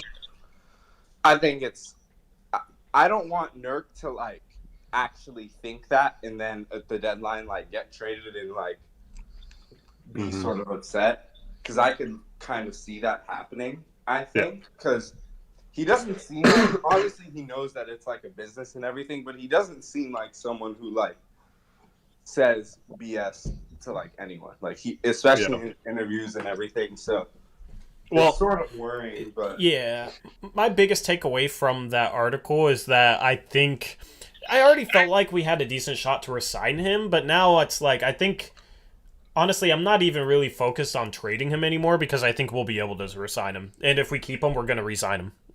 So that article kind of set that in stone for me. Go ahead, Eric. here's my problem. I think it reinforced to me how I'm not going to flat out call him LaMarcus Aldridge, but I mean, I'm sure Aldridge thought certain ways, like he was going to stay at times when he said he was going to be the best Blazer ever or whatever, and he was kind of wishy-washy, and like every day, like something happened to change his mood. So like, I could see 5 games from now us not giving Nurk more than a touch in the post and him being mad and tweeting that he was just running around out there and all of a sudden not wanting to come back. So it's really hard for me to like take anything he says as certain one way or the other because I feel like it could still change in 2 weeks before the deadline. Yeah. So I don't know what to believe. I have no idea what to believe. So. Yeah. What else you got, Mills? This is very ridiculous, but everyone's saying James Harden is gonna go to Philly or gonna go somewhere else. Mm-hmm. And I've been just thinking this whole week, like him and Dame commented each other on Instagram all the time. They're both Adidas. Like they're friends off the court. Like, why not? Like, it's not like he really cares about, which city he's in at this point anyway. It's like, if he doesn't want to be in Brooklyn and there's not really a lot of spaces for stars, like if we have a lottery pick in CJ come the end of the year, like if he has to do a sign and trade for Simmons, why would Brooklyn want to trade him to an Eastern Conference team in the same division? If they can get a similar type of shot creator in like a crazy pick. I don't even know if you guys would want Harden, especially with the ascension of Ant. It's just something I was thinking about, and like, should I even say this? But I was like, whatever. Dude, I'm willing to go off the wall whenever, and that's this is a tricky conversation that I haven't even thought about. So, put me on the spot. Yeah, absolutely. Put us on the spot with something we haven't even thought about. I am completely cool with that. Harden, yeah. There's. I just gotta think about this because I don't know. Yeah, I mean, Harden struggled this year. He's still 23 points per game, 10 assists per game. He hasn't shot the 3 ball super well. Hadn't been getting his free throws, but he's trended back to getting a lot of calls lately. But if he leaves, it's because he's unhappy kind of being second fiddle, and I feel like it's because he's unhappy that he can't play the way he used to in Houston. Right, like he wants to be that guy and play that way. But he's also unhappy that Kyrie isn't available all the time, and Dame's like the most available superstar ever. I just don't know. Like, I feel like he wants to go to Philadelphia because he thinks, I can play like that guy, and then I'll throw it into Embiid and he'll kind of do his thing. But in terms of just like guards, I'm that guy that runs everything, brings the ball up. We'll be able to run most of the pick and rolls with Embiid, and we'll be unstoppable in that regard. And I feel like that's part of the reason he would maybe want to go to Philadelphia. Whereas like if he's playing with Dame and Dame's running, Dame's kind of the lead guard here, and he has to share that responsibility and share that duty. I don't know if necessarily he would want to do that, because it seems like he has a little bit of an issue with that right now. That's just my own conjecture. I have no idea. Yeah. That could not be the case, but, that's possible. And then, I mean, I wouldn't rule it out, but I don't know if I'd want it if I'm Portland, because how good of a 2-guard do you need, right? I mean, and Simons has a lot of potential, and Simons, I feel like next season could be 80% of what James Harden is, right? So do you give up Simons, CJ, and a bunch of assets for James Harden, and then you really can't get the help in the front court? If it was available. Yeah, I'm just not sure we can round out the team enough. And some people will say, Dame and Harden together, they'll just automatically contend, right? But I don't know if you can round out the rest of the team enough with the assets you have left in order to really make that team that legitimate, because you do need role players. You do need guys in the front court to help even the best back courts in the league. So I don't know if I'd necessarily want to go all in for that. I feel like the way we get to our highest ceiling is like betting on Ant reaching his potential and then use all the other assets to get like another star in the front court, a Jaylen Brown at the 3, or maybe Siakam becomes available. I feel like that's a better route potentially. Eric, what do you think? I just like the comments like Ernesto, who says you all are way too high on Ant, but I do agree Harden might not be the answer. I haven't even said anything in this conversation yet, but anyways, I'm gonna take a little different approach. If Harden wants to come play with Dame and Dame wants him to come here, I think you do whatever it takes to make that happen. Harden would be a free agent, so you wouldn't have to give up Ant. You wouldn't have to give up a ton of stuff to make it happen. So just matching contracts, or like a CJ would be like our D'Angelo Russell going to the Warriors. Yeah, but like they're sitting there thinking they're going to get Ben Simmons, right? So basically Harden's trade value is at least what Ben Simmons is, right? But if he doesn't want to go to Philadelphia, if he wants to go to Portland, they have no choice in the matter. He's a free agent. So they could either accept, he could say, I'm going to sign with OKC and you get nothing, or I'm going to sign with Portland and you can take CJ for him or whatever. You see what I'm saying? Yeah. Yeah. So they don't have a choice. That they can't trade him to Philadelphia or make him go to Philadelphia.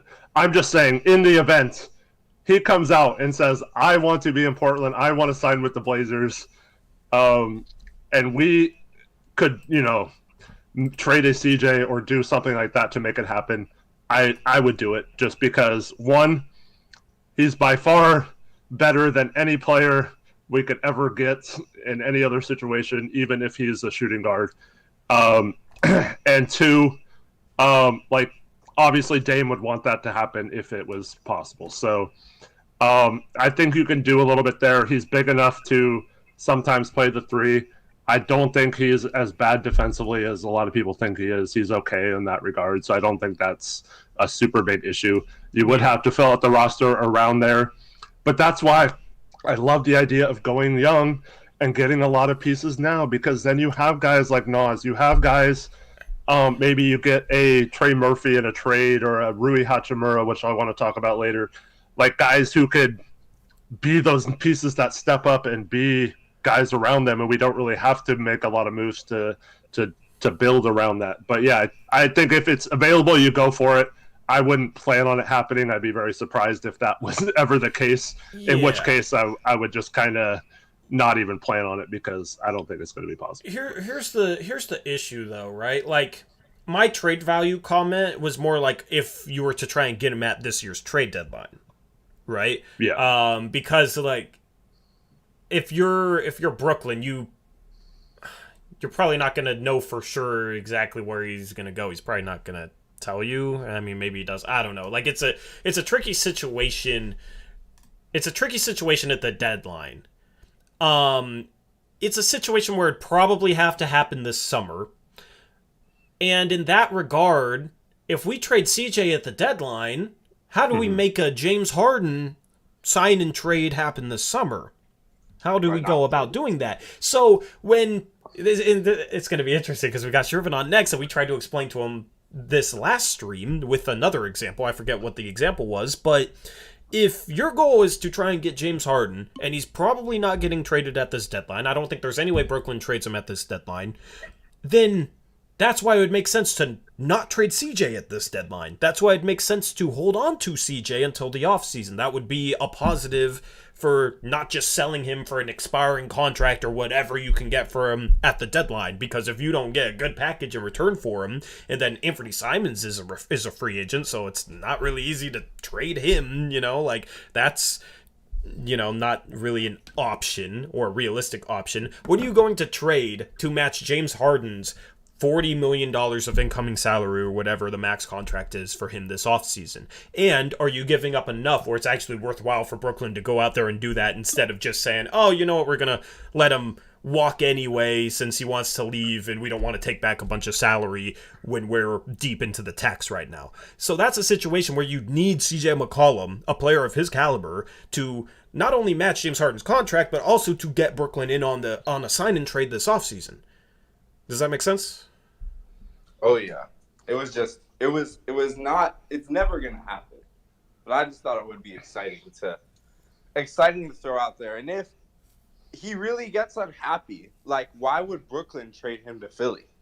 Why would you make someone there so good? Like, create a contender for you to battle when you have the best player in the world. Like, that doesn't make sense to me. That's why I don't think he'll be traded this year, but if he's trying to sign with Philadelphia and your options are him leaving for nothing or Ben Simmons, I think you take Ben Simmons and be happy with that, I guess. But that's the problem he could put them in. And this is just real quick, a side tangent. This is why you do not give up like 6 firsts for someone and future unprotected picks and all that crap. This is why you don't make a move like that, because if he leaves, man, Durant's getting up there. Some of those like 2026, 2027 picks they owe potentially to Houston could end up being comparable to the previous trade for Garnett and Pierce, where Boston got all those high picks. Yeah. And if Harden walks for nothing, they're not good enough to win a championship. Right? Like, every game they've missed one of the big three, they've looked like they're still, have talent, and you still got two, a superstar out there in KD and a borderline superstar out there in Kyrie. But outside of that, they don't have enough. They're not I don't think they're beating the Milwaukee Bucks without James Harden. And I think in a series against a healthy Bulls team, even a series against a healthy Heat team, even a series against a healthy Cavs team, which could defend them and has enough offensive firepower, I think, to kind of give them some issues. It's not a gimme at all. Like, that's a series that they could lose if they don't have a James Harden. So it's a situation where, like, if James Harden walks and they don't have assets left over because they traded them all for James Harden, and then your team isn't good enough without him to truly contend at a very high level, what's going to happen down the road with Kyrie and KD? They're going to leave. They're going to leave because they're not going to accept that. And you're probably not going to be able to give them enough talent around them. Kyrie can opt out. I don't know if he will or not, but yeah, I mean, he could leave as well, yeah. It could get real messy real quick for Brooklyn with this James Harden deal. And they had some really solid, like Jared Allen. Look at what he's doing this year in Cleveland, right? I'm not saying that they necessarily shouldn't have done the trade, but this could backfire on them monumentally, where we're looking down the line where, like, James Harden leaves, and then they're not good enough to win a championship or contend for a championship. Then KD and Kyrie leaves, and 5 years from now we're talking, Houston has the number 1 pick in the draft despite them being a contender because Brooklyn made another dumb trade where they traded a bunch of unprotected future picks for a move that didn't win them a championship and backfired, which is what we said about the Garnett and Paul Pierce trade. Obviously, different kind of deals there, but yeah, that could happen. It's more dire in Brooklyn. If these rumors are true, it's actually more dire in Brooklyn than people think. Yeah. All right, well, mark this down when James Harden becomes a Trailblazer. I'll credit you. Go ahead, Eric. In Brooklyn's defense, real quickly with it, how are they supposed to know that there would be some sort of mandate where one of the big three couldn't play for most of the season and stuff? Like, yeah, so it was a little hard to play in that, and they did get derailed by injuries last year, but yeah, it's unfortunate. Yep, it is. You don't trade for you have like some sort of deal in place for an extension, I think, ahead of time. So yeah, I agree. Eric, I think you're gonna have to leave and rejoin because your mic's starting to do that static thing. So appreciate you calling in, Mills Wosh. Thank you as always. I look forward to talking to you again. And we'll talk to Shervin up next. I'll wait for Eric to kind of reconnect his mic. We'll talk to Shervin, and then that'll probably end the Twitter space. I kind of want to hear Shervin's thoughts on, what if we keep CJ so we can go after James Harden in the offseason? in a sign-in trade. I mean, that would be the type of move that Portland would need. Eric, you're back. That was pretty quick, actually. Let me see if your mic's good. Hello. Yeah, you're perfect. All right. Thank you, Mills Woj, for calling in. Let's add Shervin. Let's get Shervin up in here. I'm curious to hear. What'd you say, Eric? Hi, Shervin. What's up, Shervin? How's it going? What you got Not for us much. today? What entertainment are you going to bring the people today? All right, so I'm gonna propose a take for you guys. Propose a take. Okay. Propose a take. Anthony Simons is a more complete player than Dame when he was 22. That's a hot take. Hey, I got the stats. Listen, Dame, and when he was in his second year, when he was 23, and he was an all-star. Mm-hmm. First and second year, Ant is more efficient on every level than Dame was his second year when he was an all-star. And it's not even, in some aspects, it's not even close. Like his from 10 to 16, or no, sorry. From 3 to 10 feet, Ant's shooting 53% from the field. And Dame didn't have an in-between game like that. Like he even now he doesn't have that type of in-between game. And then from 2, Ant is more efficient. He's more efficient. He's more efficient from every level, from every area on the court. He's more efficient than Dame was his first 2 years. I mean, here's the thing when you compare like Anthony Simons in 2022 to Damian Lillard in 2013, 2014. The league is, I mean, this season is kind of a down year, so maybe this doesn't apply to this season, but like the league has trended towards becoming a little bit more efficient. So you have to remember that. You also have to remember Dame had started the whole year prior, and Dame was looked at as like one of the guys you got to stop, right? So the best perimeter defender is guarding Dame all year. Simons hasn't really gotten that respect until recently, and still with like CJ McCollum out there, if we go and play a good team, I don't know if teams are going to put their best perimeter defender on Anthony Simons. It's still a situation where they would maybe put him on CJ McCollum. Something you also haven't mentioned is that, I mean, 80% of the time LaMarcus was in the left block clogging up the paint or having his guy right there. So Dave didn't have necessarily the spacing that Ant has on this team or with this system.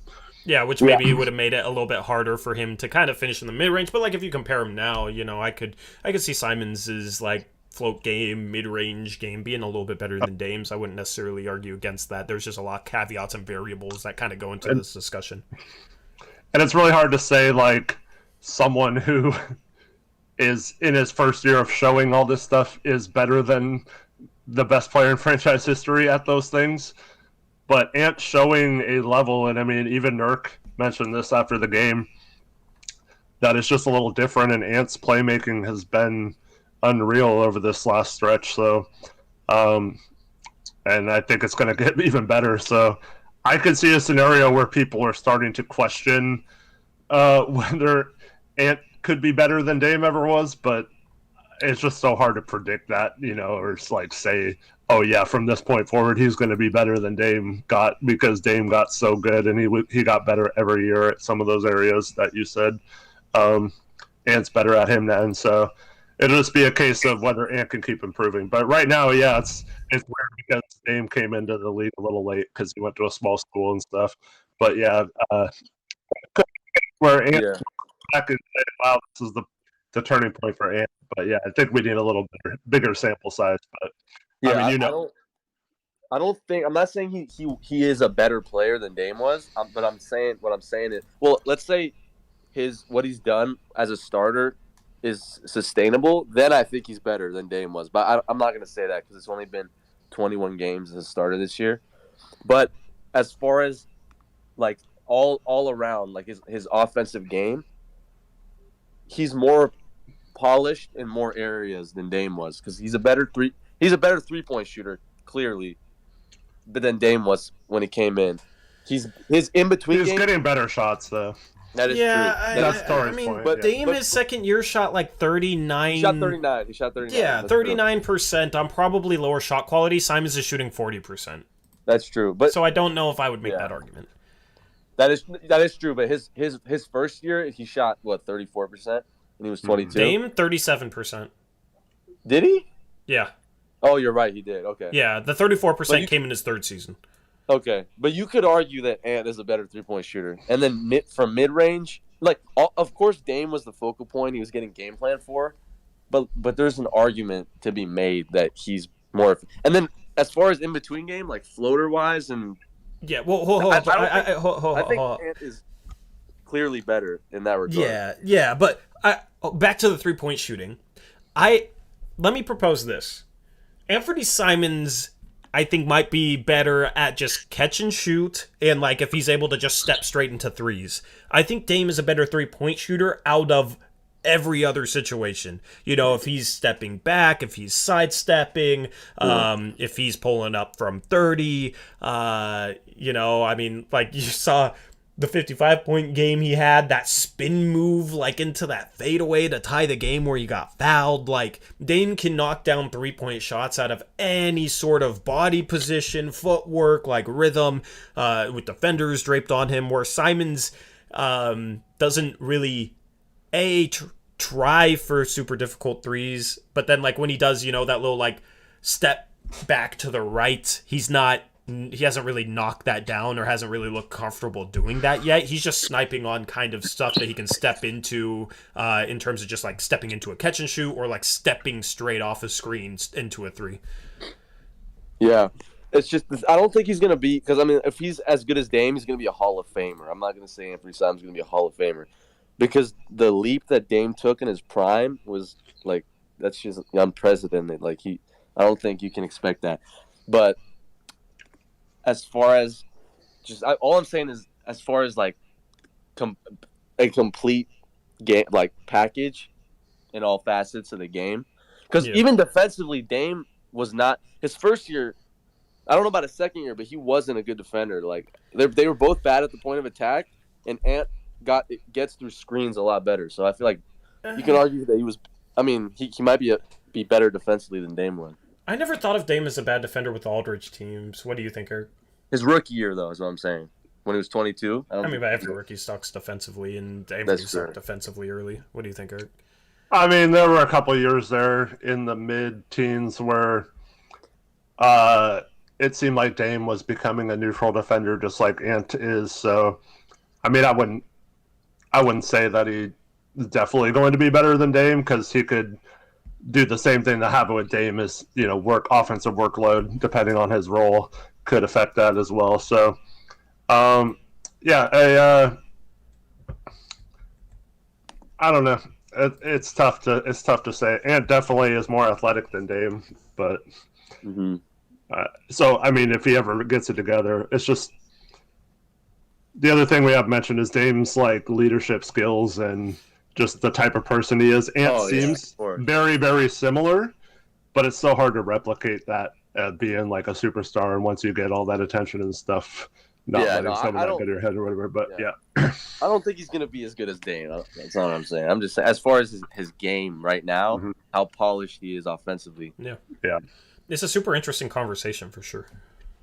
He's awesome, though, man. I love Ant. I mean, the fact that we're having this convation and it's like a bit of a debate is a good thing. No, it's just the fact that you can go, if you go and look at his stats, his whatever on Basketball Reference, he's more efficient from every level. That's crazy. Yeah. And the fact that he's shooting 55%. Or wait, no, 55%. 53% from 3 to 10 feet. That's like Kyrie. Like that's crazy. Yeah, I will say the one thing that we haven't mentioned as far as this conversation is Dame at the same age Ant is now was much better at getting to the free throw line. Oh yeah, 100%. That's not even close. Yeah. And that's one of the bigger things. That's the difference between Dame and CJ. Yeah. He doesn't initiate contact. Yeah. Yeah, that's something I think Ant will learn under Dame. Like Dame knows how to do that. I think Dame will teach him that. Well, he had that nice one that you talked about with the Garrison Matthews where he bodied him and laid it in. But he had another one where he missed it. He kind of flipped it up in traffic. He kind of stopped at a dime and threw it up with one hand.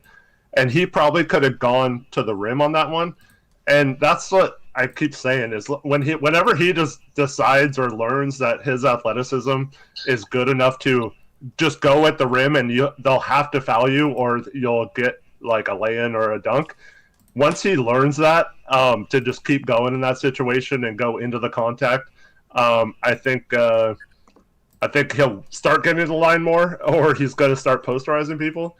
But yeah, it's hard to get someone to go from not being able to do that to like then just going full speed at the rim like a Russell Westbrook or something, you know.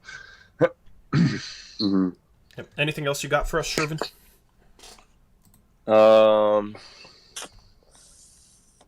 Not that you have prepared. Nah, I think that's it. All right. Thanks for calling in, Shervin. Yeah. Have a good night. Have a good one. Yep. See you, man. All right. So no other callers. I guess that wraps up our Twitter space. Jakob tried to call in, but didn't have the Twitter app. Yeah, you gotta call in on the mobile app. That's the only way to call in, unfortunately. I hope Twitter makes it so that you can call in on computer, and that would be a lot easier for us and a lot easier for you guys. But yeah, we do have one final request. Do you want to talk to JP Blazer, Eric? Sure. Yeah. Let's do it. Let's see. This will be our last caller for sure, though. What's going on, JP Blazer? You're live on the Blazers Uprise postgame show. What do you got for us? Well, what's up, guys? I've been watching for a while. I took a little break from watching the Blazers because of what happened to Dame. But I'm back now. One of my questions was, what would make like more sense to trade CJ like at the deadline or in the off season? I was thinking in the off season because his like value could go up. Yeah, it just depends on the potential packages. Like, it's hard to know because everything that I say on that will just be conjecture. Like, if a team is willing to give up a ton for him right now, it makes more sense to trade him right now. If all we can get is, expirings and only a first-round pick, then it would probably make more sense to wait until the offseason. So I think that's kind of the line that the Blazers front office needs to draw. They need to kind of make there be like a baseline offer where they'll trade him this offseason, and anything below it, they won't trade him. I know Shervin doesn't like that. He thinks we got to trade him regardless, but there are some things that can become available in the offseason, like a potential James Harden sign and trade. That's a long shot, but, maybe Dame could do some recruiting. So it's complicated, and it's honestly hard to answer without knowing what's being offered now compared to what would be offered in the offseason. Eric? Yeah, to me, I'd set that bar at if you're going to get expirings only, I think you have to get at least 2 really good firsts, if not 3 firsts in that. If it's a case where, like we've been talking about with New Orleans, that you can get a capable rotation player that's good at defense, like a Josh Hart, and 2 firsts, I think you have to do it right now. Or like instead of Josh Hart, if you've got like a good young player like a Herb Jones, which isn't going to be possible, but like if that was the kind of player we got back, then you pull the trigger. But like, yeah, if it's like Tori said, if it's the Cavs and they're offering Ricky Rubio, Jetty Osman, and 1 first for Dame or for CJ, then I think you kind of have to pass on that for now and hope you have a better offer in the offseason. But if they're offering 2 firsts in that situation and there's light protections on them, or maybe the one this year doesn't have any protection since they're probably going to be a playoff team, then yeah, I think you have to maybe pull the trigger and find some way to flip that expiring contract or Jetty to another team and get some even more assets out of it. But yeah, overall, I think it's just like Tori said, you set a line like that of 2 firsts and a quality player, and if you get that, you take it. If not, you probably keep him and hope for a Simmons or someone like that in the offseason. Oh, and then I have one more question. How much would you? I know it's a long time, but but how much would you pay Anthony? Like, what would be like your highest that you would pay him? The highest I'd pay him would be a max. Yeah.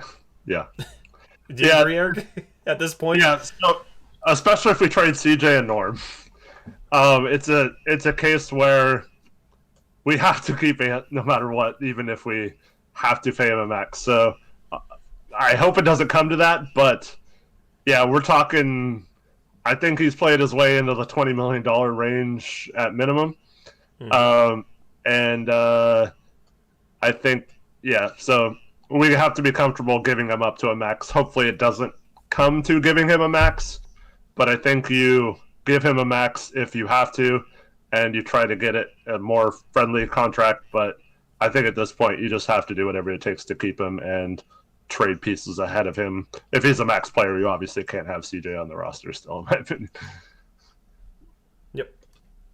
Anyway, anything else you got, JP? No, that was all. Thanks for having me, guys. Yeah, have a good night, man. Thanks for calling. You too. Alrighty. So I saw Jakob had requested to speak, but now his request is gone. I don't know what happened to it. I've been, I said JP was going to be the last guy, but Jakob's been trying to call in, and he donated. So I definitely want to give Jakob a chance to talk, but his speaker request is now gone. So I don't know what happened there, Jakob. If you want to talk, then try and request us to speak again. If not, just let us know and we'll wrap up the space. But Jakob for sure would be the last speaker. Anyway, there it is. All right, cool. We'll add him and should be good to go. What's going on, Jakob? Jakob! You there? Okay, he's muted. Yeah, hit the. There you go. Yo, can you hear me? What's up? Yeah, Yeah, we can what's hear you. up, man? Hey, what's up, guys? You figured it out. Good job. Only took me 2 years. Yeah, good to talk to you, man. What you got going on? Well, it's currently 6:30 in the morning, so that's the dedication you got to do to be a Blazer fan living Dude, I here. respect it. Hell yeah. I got a couple of questions for you. Okay, let's hear. First, I just want to say you two are doing a great job. I think this is important that we say because I think it doesn't get said enough. You do such a great job for the community. Just want you to know that. Appreciate Thanks, it. Jakob. Appreciate it. Yeah. And this is okay. This is the first question, and this has been bothering me the whole season. I'm struggling with this because I became a Blazer fan in 2015, 2016, and Worst decision of your life? pretty much. But since then, tanking hasn't really been an option, right? And this season, I'm like, I kind of know that we shouldn't be trying to win games, but it's just so difficult because it's just the Blazer morale. I feel like to win games. Yeah. So I wonder what are you guys thinking? Like, what's the mindset? Is it difficult for you as well? Yeah, I mean, I think the main reason why it's difficult is because it'd make a lot of sense with Damon Nas being out for maybe the rest of the year, but we're still too good to do it. And it's never a situation where, like, you want your players to try and lose games. It's just a situation where it's like, okay, if you have a star get injured, I mean, you look at, like, the Warriors when Steph Curry only played 5 games that year and then broke his wrist or whatever it was, and then Klay Thompson was out for the year, and it was a situation where they tanked because without those two guys, Draymond Green wasn't as effective and their roster was horrible. So it wasn't even that their players necessarily tried to lose, it was just their roster ended up being bad in that situation, and that's how they were able to get the second overall pick. Now they drafted James Wiseman, who can't get healthy, so it hasn't really panned out for them, but with like Dame and Nas being out, that could that kind of sets up Portland in that type of position, but they still have too much left over that'll help them win games.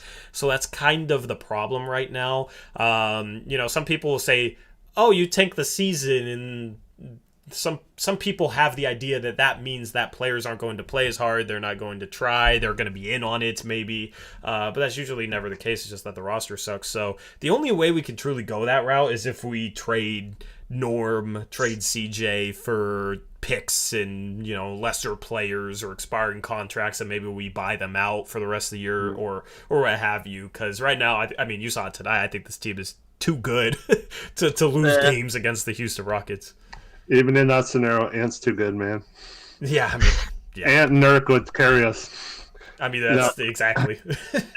So here, I'm always torn on it because I love the idea of taking just one season.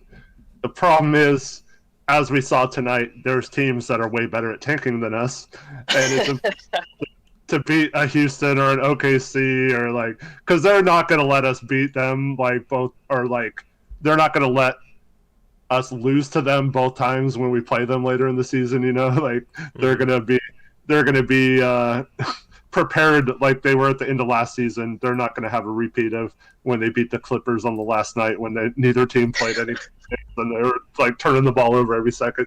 But yeah, we're not that good at tanking, so we don't know what we're doing, and it shows. But I kind of like watching this game. I had a moment when I was seeing some comments about like, yes, they're coming back. Like, let's lose this game, and I was like thinking in my head, like, no, man, like Simons is playing too good. I don't want him to lose this game. Like I'm happy for him if they're playing the right way and getting wins and stuff. Like that's fine. Like I could live with that. And we also don't know. We've talked about this several times. We could out tank those teams and then get unlucky when the lottery ping pong balls don't fall our way. We fall to 6th anyway. So we might as well just stay in that range we're at and just hope we get lucky and maybe watch Ant just become a star in front of our eyes. And if that's the reason why we somehow make the playoffs or something, because Ant and Nurk like single-handedly or double-handedly carry us to a playoff berth with no help at all after we trade everyone at the deadline, like that's an amazing story to me, and I'd be proud of them. And I think we'd be set up for the future even if we don't get a high draft pick in that situation. Yeah, well, what's funny is like earlier in the season, we had conversations where it's like, these players on the team don't care enough that they're losing. So it's funny to hear you say that about Ant. Like, I don't want Ant to lose this game. Trying to win. Yeah. Yeah, you know, I don't want Ant to lose this game when he's playing well. Like, when the conversation earlier this season was these guys actually don't care enough if they lose, you know? So, I mean, I look at it a little differently. Like, I don't look at it like, why don't we just stay where we're at? Because we could still get lucky. And if we get into the top 4, we could still get unlucky. I mean, for me, it's just all about, you know, like tanking would maximize your chances of getting lucky. Basically, you know, I'd rather have a 40% chance of getting in the top 4 than like a 10 or a 15% chance. You know, that's a pretty sizable difference. You know, you're 3 times more likely to get into the top 4 in that situation. The problem is, it's just for me, it's just not really feasible at this point. It would take some drastic trade deadline stuff to really make that a potential option. Yeah, I agree with you guys. It's really tough. It's really tough, but I think we summed it up pretty good there. Good. Glad. What else you got? It also kind of matters to me real quick. Like, it kind of matters how they're doing. Like, we go 4-2 on the road trip, and I'm thinking, okay, let's just go for it. Like, Ant's playing good enough. Like, let's do this. Let's make some trades that not only help us next year, but like maybe so we get a young player that fits right in and grows right before our eyes, just like Ant and Nas were.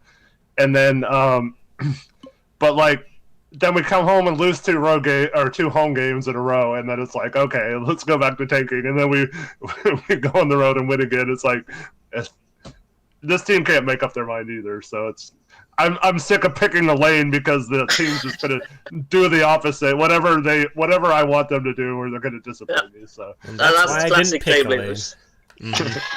Yep. What was your second question, Jakob? Yeah, well, you talked about Ant, and I was just thinking about, like, you know, most improved player. Do you think, like, is that even in the cards, or is that going to go to like a Morant or somebody else? What do you think about that? It's very possible, because I think, like, out of the candidates for that award, he would maybe have the best statistical improvement. Right now, he's averaging, I think after this game, like a little bit under 16 points per game. Last year, he only. You think it's exactly 16 now? I think I saw it's over 16 now. Is it? I can do the math. I'm at his basketball reference page. For the season, he scored, 27 points tonight? Yeah, so 673 divided by 43. It's at 15.7% points per game. Just Or not where did I say percent? I'm tripping. 15.7 points per game after this game for Ant. So, at the end of the season, he keeps playing these minutes, playing like this. It's probably going to be around 18, 19 points per game. Last year, it was under 8 points per game. So if you're looking at him statistically and he takes a 10 points per game jump, last year he only averaged 1.5 assists, and this was playing 17 minutes. And then this year, he's at 3.6. So at the end of the year, it could be above 4. And then efficiency-wise inside the arc, last year he only shot 40% inside the arc. This year, after this game, he's probably right at 50%. So you have a 10 percentage point jump there. Statistically, he will definitely have a case. It's just going to come down to, are voters going to reward Ja Morant because of how well his team is doing and how he's lifted them? And on how high of a level his improvement has been, where he went from 19 points per game to this year he's averaging 26, and his shooting took a jump. That's kind of the difference there. Go ahead, Eric. Yeah, there's also narratives. So one player I don't think we mentioned is Miles Bridges, who's having a phenomenal increase in both stats and role and all that kind of stuff. So I think he's probably the front runner right now, but Garland and Morant, yeah, you have the team success, and a lot of that is based on those two players. So the narratives there are going to be in place, whereas Ant's kind of coming on, whether he probably maybe deserves it, as those players were already good, and Ant was good, but he's showing things that he never showed in previous years. Yeah. So yeah. Go ahead. Nash going to get the right narrative to get it. And it's kind of it comes down to that usually. Yeah, it does. It does come down to that. I'm just looking at Bridges this year. Statistically, I think Simons will have more of a case than him, because he averaged 13 points per game last year. His minutes are a little bit more even, so Simons has a jump in minutes. That'll help, obviously. But in 29 minutes per game last year, he averaged 13 points per game. In 36 minutes per game this year, he's averaging 20, right? But his rebounds went from 6 to 7.3, not much of improvement considering the minutes bump. Assists went from 2.2 to 3.4. His three-point shooting actually last year was 40%. This year he's shooting 33%. And his two-point percentage is identical right now. His free throw percentage actually went down from 87% last year to 78% this year. So I think if you just kind of look at statistically across the board, I think at the end of the year you'll be able to make a case for Simons over Bridges. But as Eric said, it just comes down to what narratives voters choose to go with. Yeah. And knowing the voters and how the league usually works, the Blazers aren't really favored a lot of the time. So, yeah. But we have. CJ won it. Honestly, six man and most improved. We have our history of guys that have won that award. So that's our award. I don't think that's a Blazer award. Yeah, you're talking about MVPs. Yeah, that's a different story. Even though we got Bill Walton that one year, but yeah, it was pretty hard not to him. But yeah, I don't think it'll be because he's a Blazer. I just think it would be mostly because of those team success, even though team success shouldn't really factor in. But all those teams are exceeding expectations this year, and their stars are going to get a lot of reward for that. But I will say, this is where it comes in. If Ant somehow gets us into the playoffs after if we trade away CJ and Norm for an injured Ricky Rubio and not much help, in draft picks that don't really help Ant, or even if it's Miles Turner and he's out for several weeks still with a foot injury or whatever, Ant could raise his narrative or get that narrative. Look, we were tanking. We had no business making the playoffs, and this guy got us to the point where we were in the playoffs without any help around him. And so that could help him a lot in that conversation. But short of that, I find it hard to believe that the national media would pay enough attention to it. Mm-hmm. Yep. Yeah. It'd be cool to have him be, because now they do the final three for that awards night or whatever. It'd be cool if he got to be in the final three at least. I think he'll be there. Yeah, I think he'll for sure be in the final three. Yeah. Anyway, that all you got, Jakob? Yeah, I think it's time for you guys to relax a little bit now.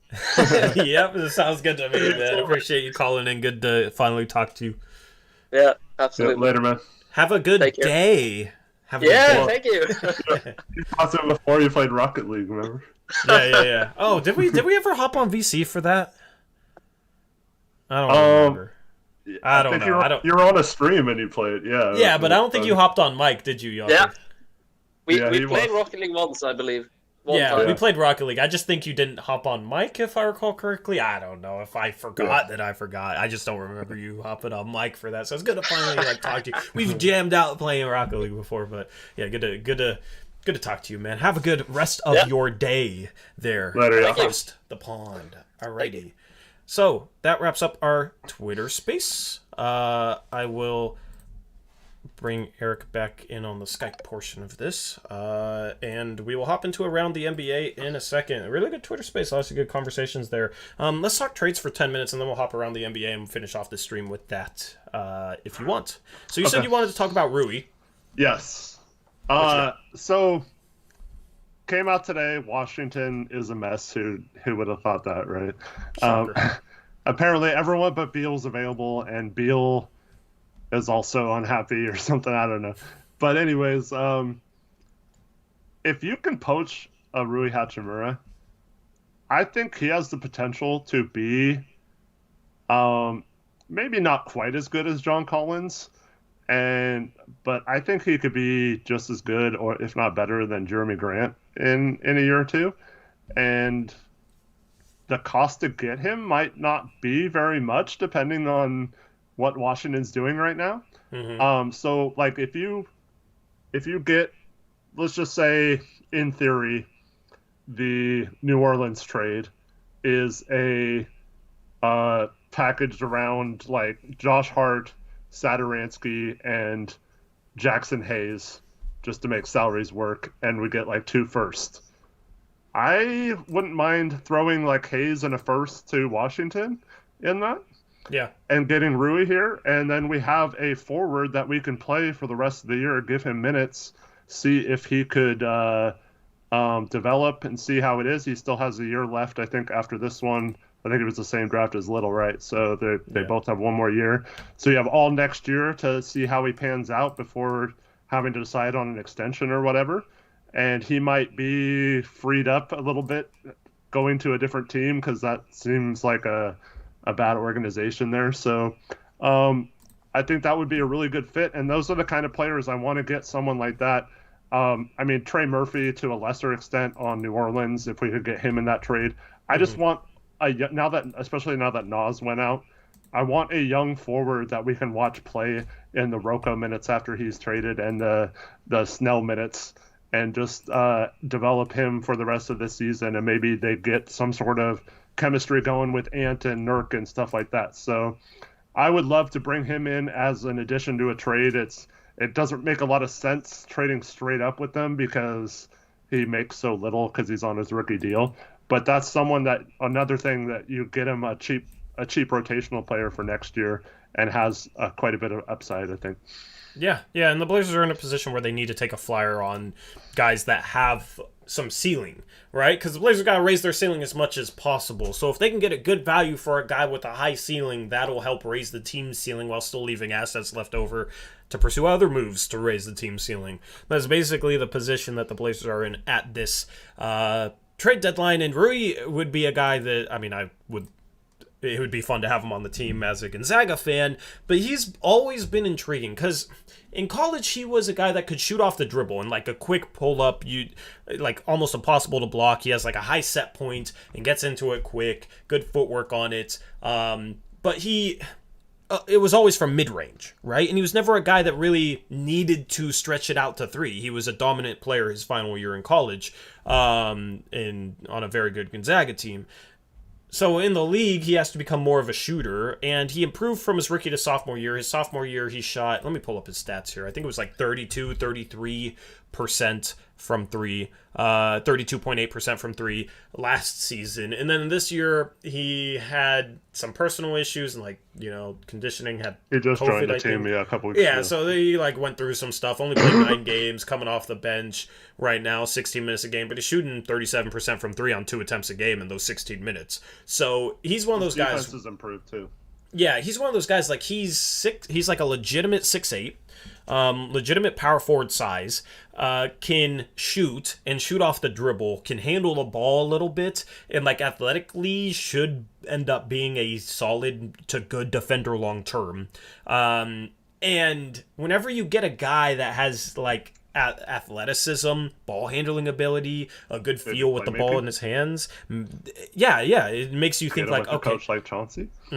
Yeah, like when a guy can handle the ball and is a threat offensively to score and has the quickness to kind of get by some guys, he has playmaking potential. So he's one of those guys where like he's not there yet, but he's still only 23 years old. Long term, he's one of those guys that could become a legitimate borderline all-star. So if you can get him, take that gamble for a first-round pick and throw in whatever you get in a trade for him, then you absolutely have to heavily consider that if you're Portland, because those are the type of guys you need on the team. Yep. And, I mean, so, YYC says those young guys with the future are extremely hard to get.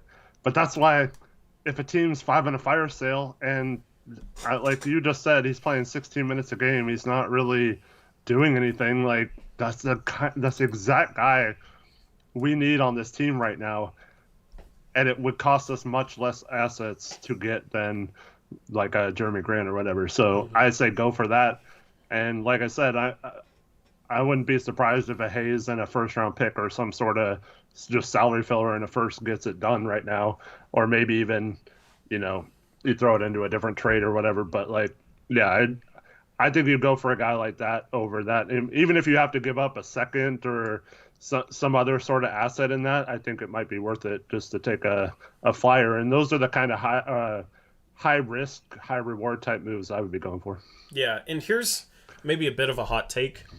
Just like taking out the 9 games he's played this season, very small sample size, whatever.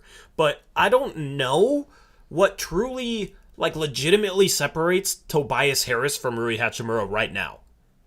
Last year, Rui shot 52% from 2, 33% from 3. Tobias is shooting even worse from 3 this year. He's struggling from 3. Most of Rui's shots came inside the arc. He likes his mid-range shot. Tobias doesn't shoot as many mid-range, but, bigger, stockier, but like decently athletic 4 men that can put the ball on the floor and make things happen. And the thing is, like, Tobias Harris is paid $36 million a year or whatever right now. I wouldn't want Rui Hachimura for $36 million a year right now. Completely different conversation. He's on his rookie contract. He comes cheap.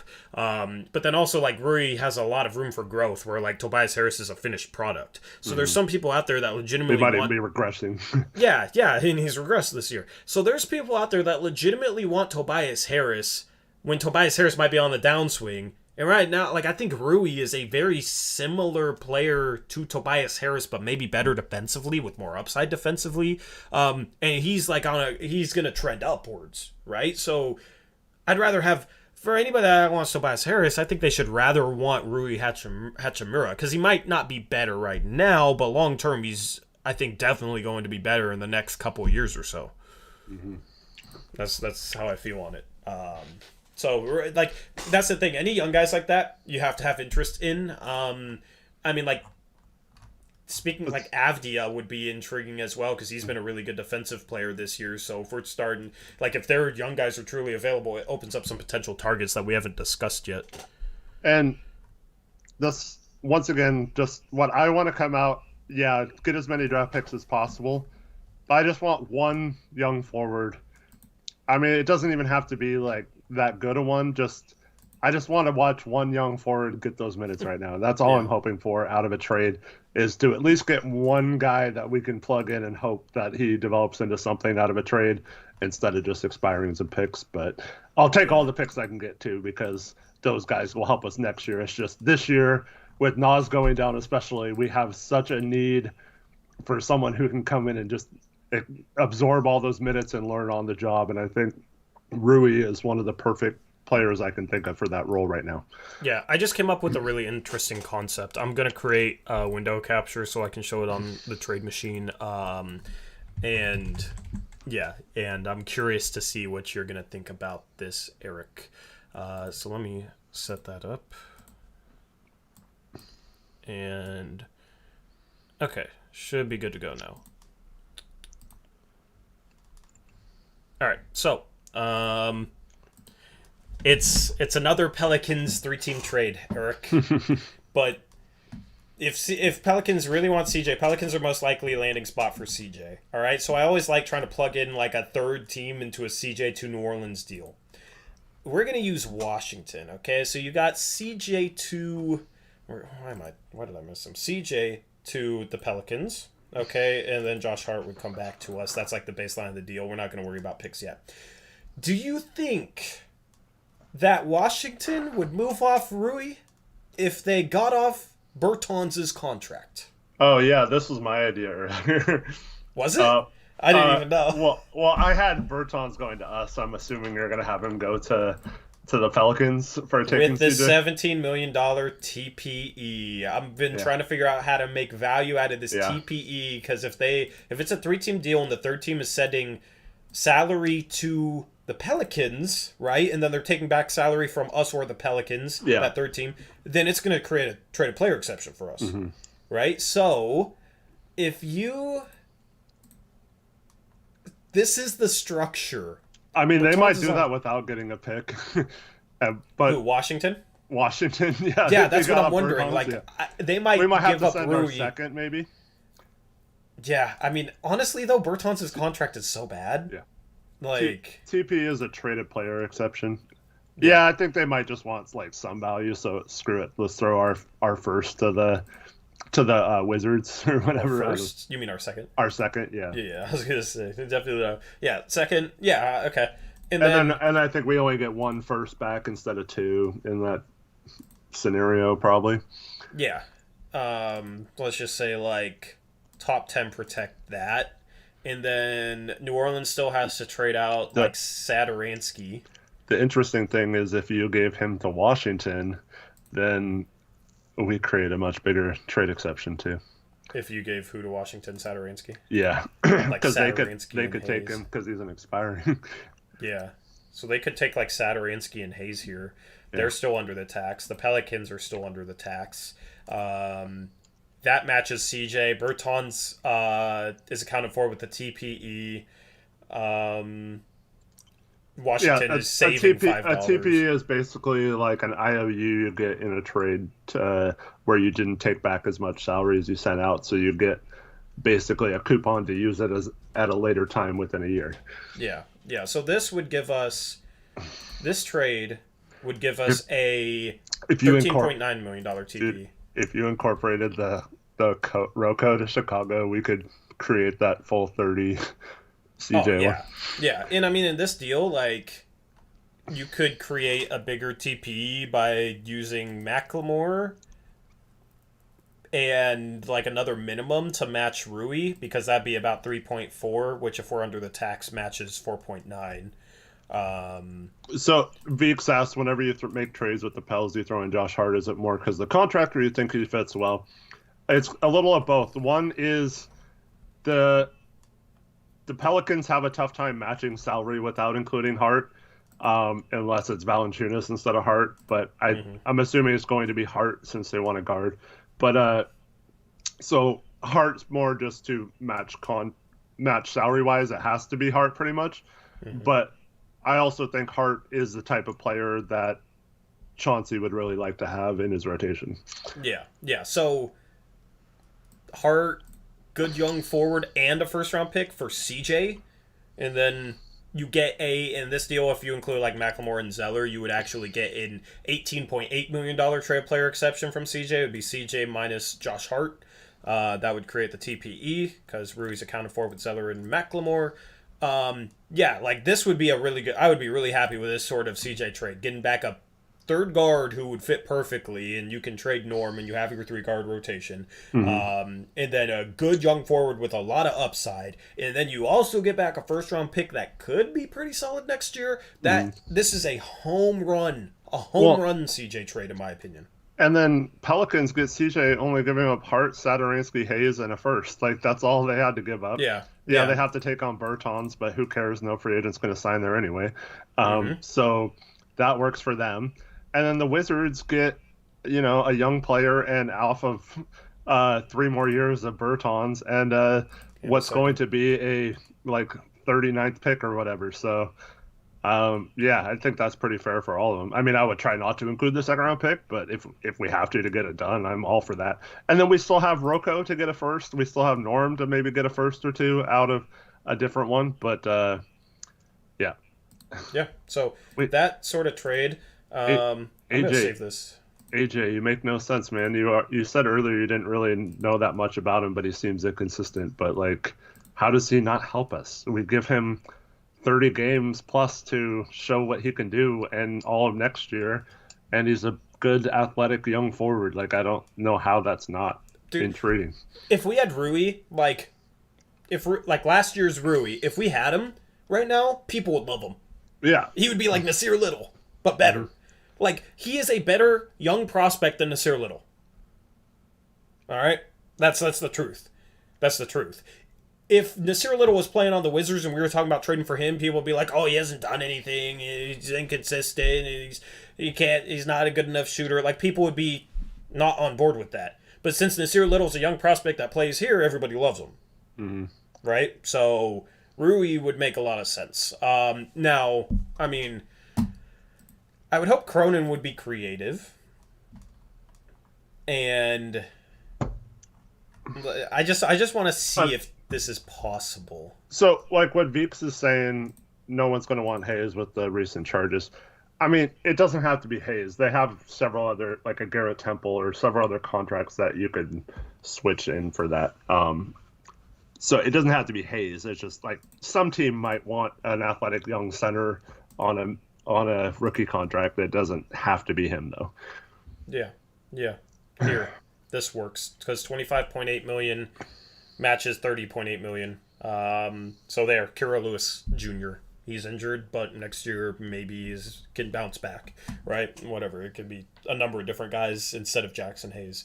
So Rocco to Chicago. Derek Jones Jr. would, if you have to send him elsewhere, where would you send?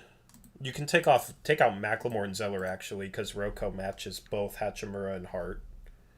So the tough part is you can't send, like, Pelicans can't take him back anymore. Yeah.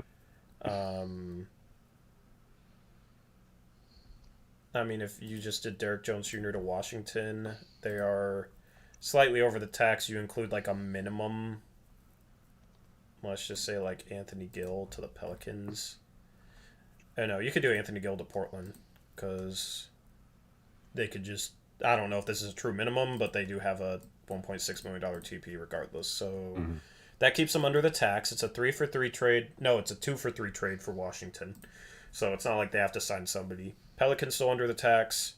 Derek Jones Jr. and you send, like, Simonovic. He's on a minimum contract, right? So Simonovic to Portland. And we would get a... Yeah, does this work? Does this look good to you, Eric? Yep. Yeah, Bulls barely under the tax. Look at these tax numbers. 760,000 under tax, 647,000 under tax. I hope those are accurate. Maybe they're not. I mean, maybe not, but that's just funny. So, like, this sort of deal, if you wanted to work in the Rocco to Chicago, obviously we get our first round pick back. So let me just throw it in there before somebody says, "Wait, they get him for free." There we go. So, like, this sort of deal would create a $30.8 million traded player exception, because minimums don't count as incoming salary. Simonovic is on a minimum. I don't know if Anthony Gill's on a minimum, but we do have a $1.6 million TPE to cancel out his contract. Hart plus Hachimura is $16.9 million. Rocco matches them. We'd be under the tax, so we can take back. Rocco can match $5 million more. So Rocco matches Hart and Hachimura. These Simonovic and Gill's salaries are taken care of without needing CJ's salary to match it. So CJ's salary is being traded out for nothing. That's how that would work. So since CJ's $30.8 million is traded out for nothing, we get a $30.8 million traded player exception. Mm-hmm. And this makes sense for every team. It's the Rocco trade that we've talked about for months, for a couple months now. It's the CJ trade we've been talking about for quite a while to New Orleans. And we already talked about, like, why this 3-team deal right here makes sense for all 3 of these teams. So if you can attach the Roko trade onto that, every team stays out of the tax. You get a huge traded player exception, which can be useful to go out and try and acquire. That'll be super useful this summer. Mm-hmm. Yep, exactly. You get your first back, you get another first-round pick, good young forward, perfect third guard for CJ and Roko. Like, that would be a home run. If we made this trade tomorrow, I would be ecstatic. We'd do our emergency stream. Yep. And celebrate more than we have at any other trade, probably. Yep. That would be, so. And then we still have, like I said, Norm we could trade as well.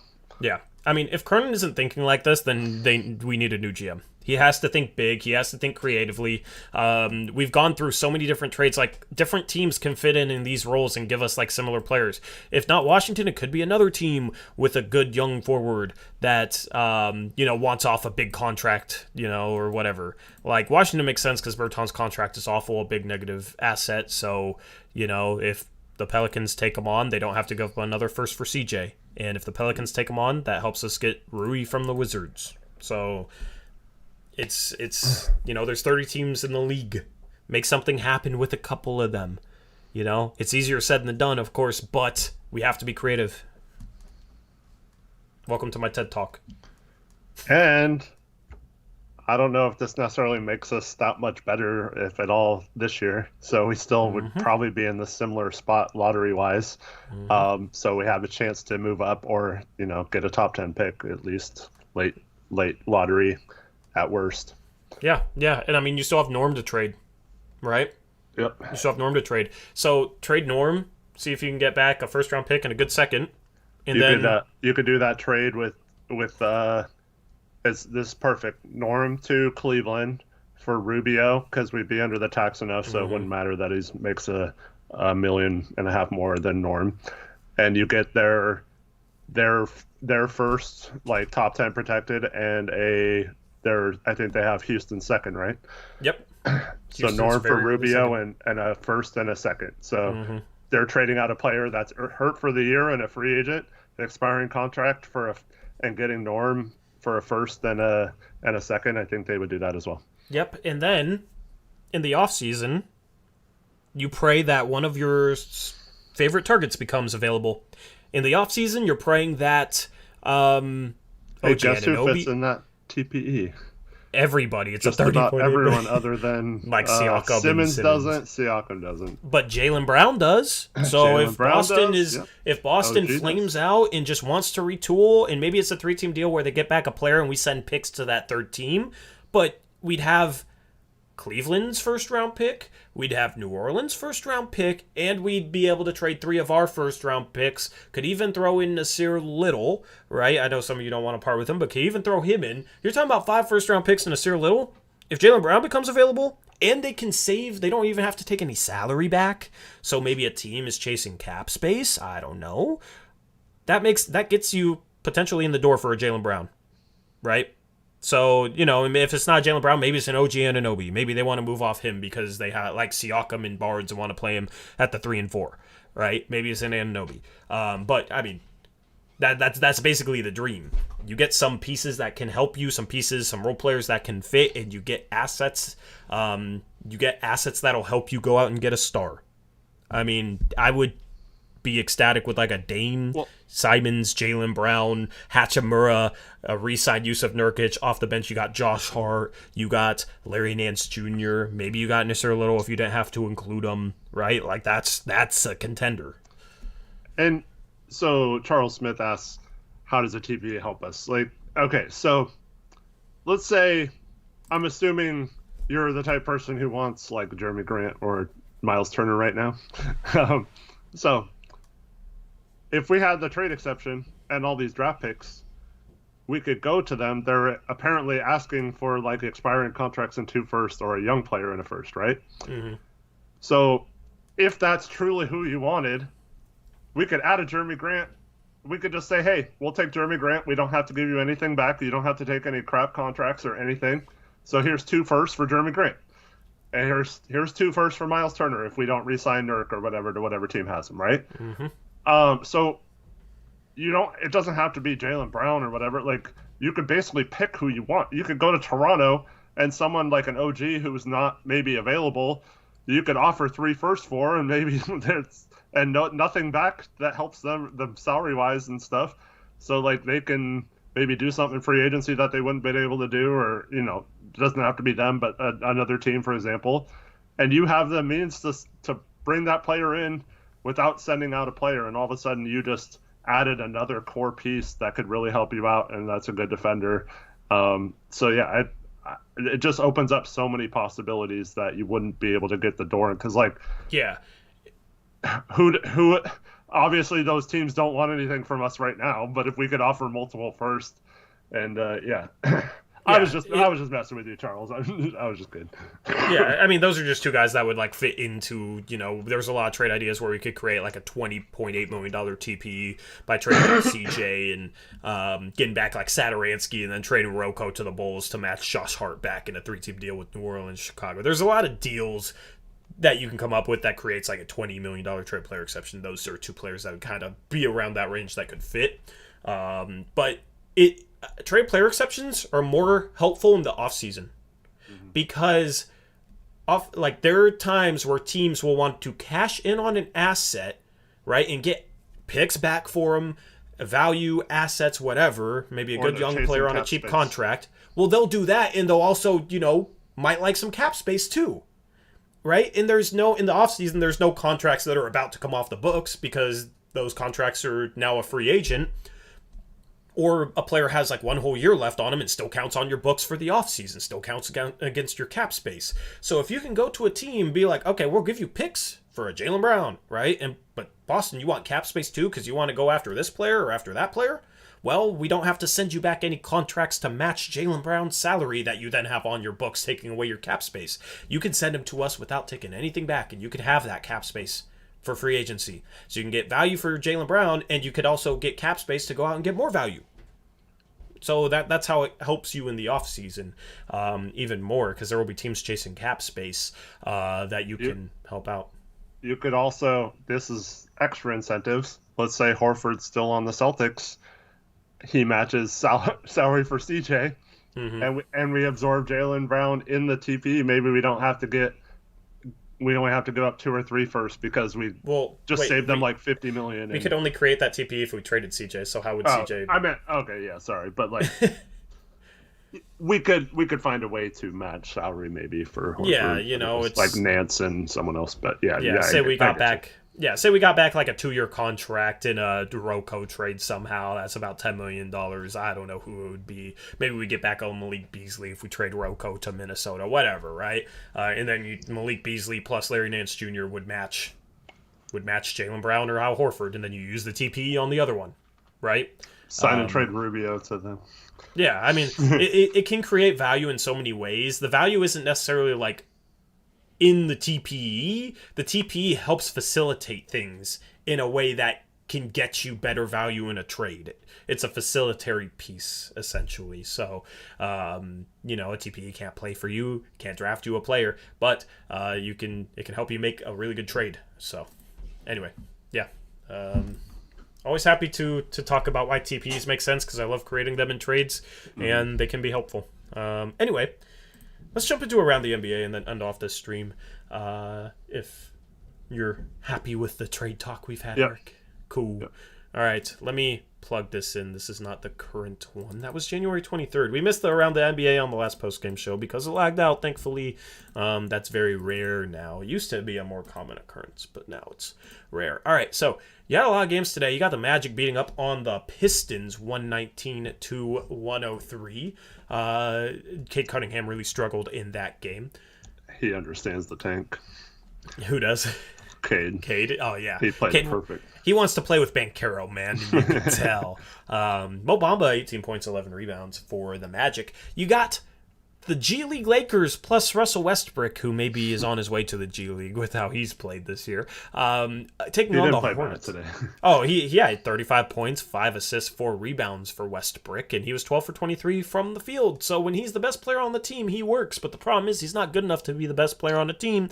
And when he's not the best player on the team, he doesn't work. That's the Russell Westbrook conundrum, because phenomenal game, and they lose to the Charlotte Hornets tonight, 117-114. He was starting with Avery Bradley, Wayne Ellington, Stanley Johnson, and DeAndre Jordan.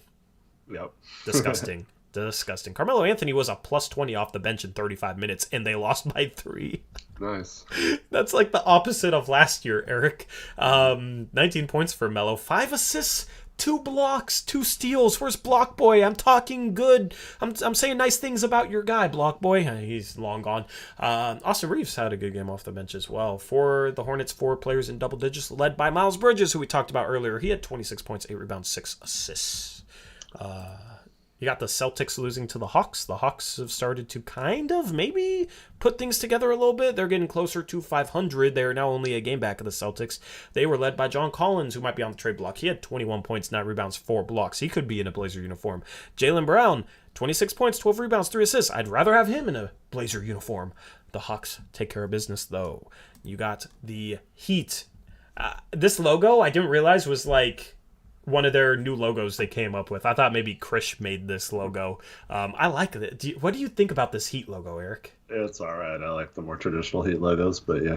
I kind of vibe with it, man. It screams Miami to me. You know, that's yeah. I feel like I do like their Vice City stuff. So yeah, it's like that. Yeah. The Heat take care of business with that beautiful logo. They beat up on the Clippers 121-114. Jimmy Butler, 26 points, 9 assists. Luke Kennard, 23 points for the Clippers. Aeromancer, it's literally a fire logo, yeah. Yeah. It's literally a fire logo because they are the Heat. Anyway, the Pacers beat the Thunder. The Thunder logo is not a thunder, Eric. I don't know what the hell it is, and I'm surprised they haven't changed it yet. 113-110, the Pacers take care of business. A battle of 2 tanking teams. This game went to OT. Domantas Sabonis had a triple-dub, 24 points, 18 rebounds, 10 assists. Lou Dort, 27 points in the loss. You got the Blazers taking care of the Rockets.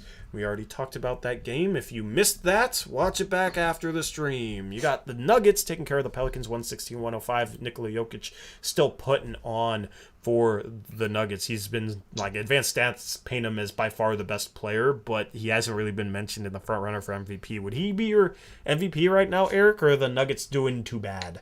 No, Jokic is absolutely the MVP front runner, with Embiid probably second, but yeah, what Jokic is doing with nothing is phenomenal. They are 27-21. They have a better record than I thought they did. Yeah, and he had a triple double. Well, because they were around 500 a couple weeks ago. So yeah, they've been playing well. 29 points, 13 rebounds, 10 assists, 2 steals for Jokic.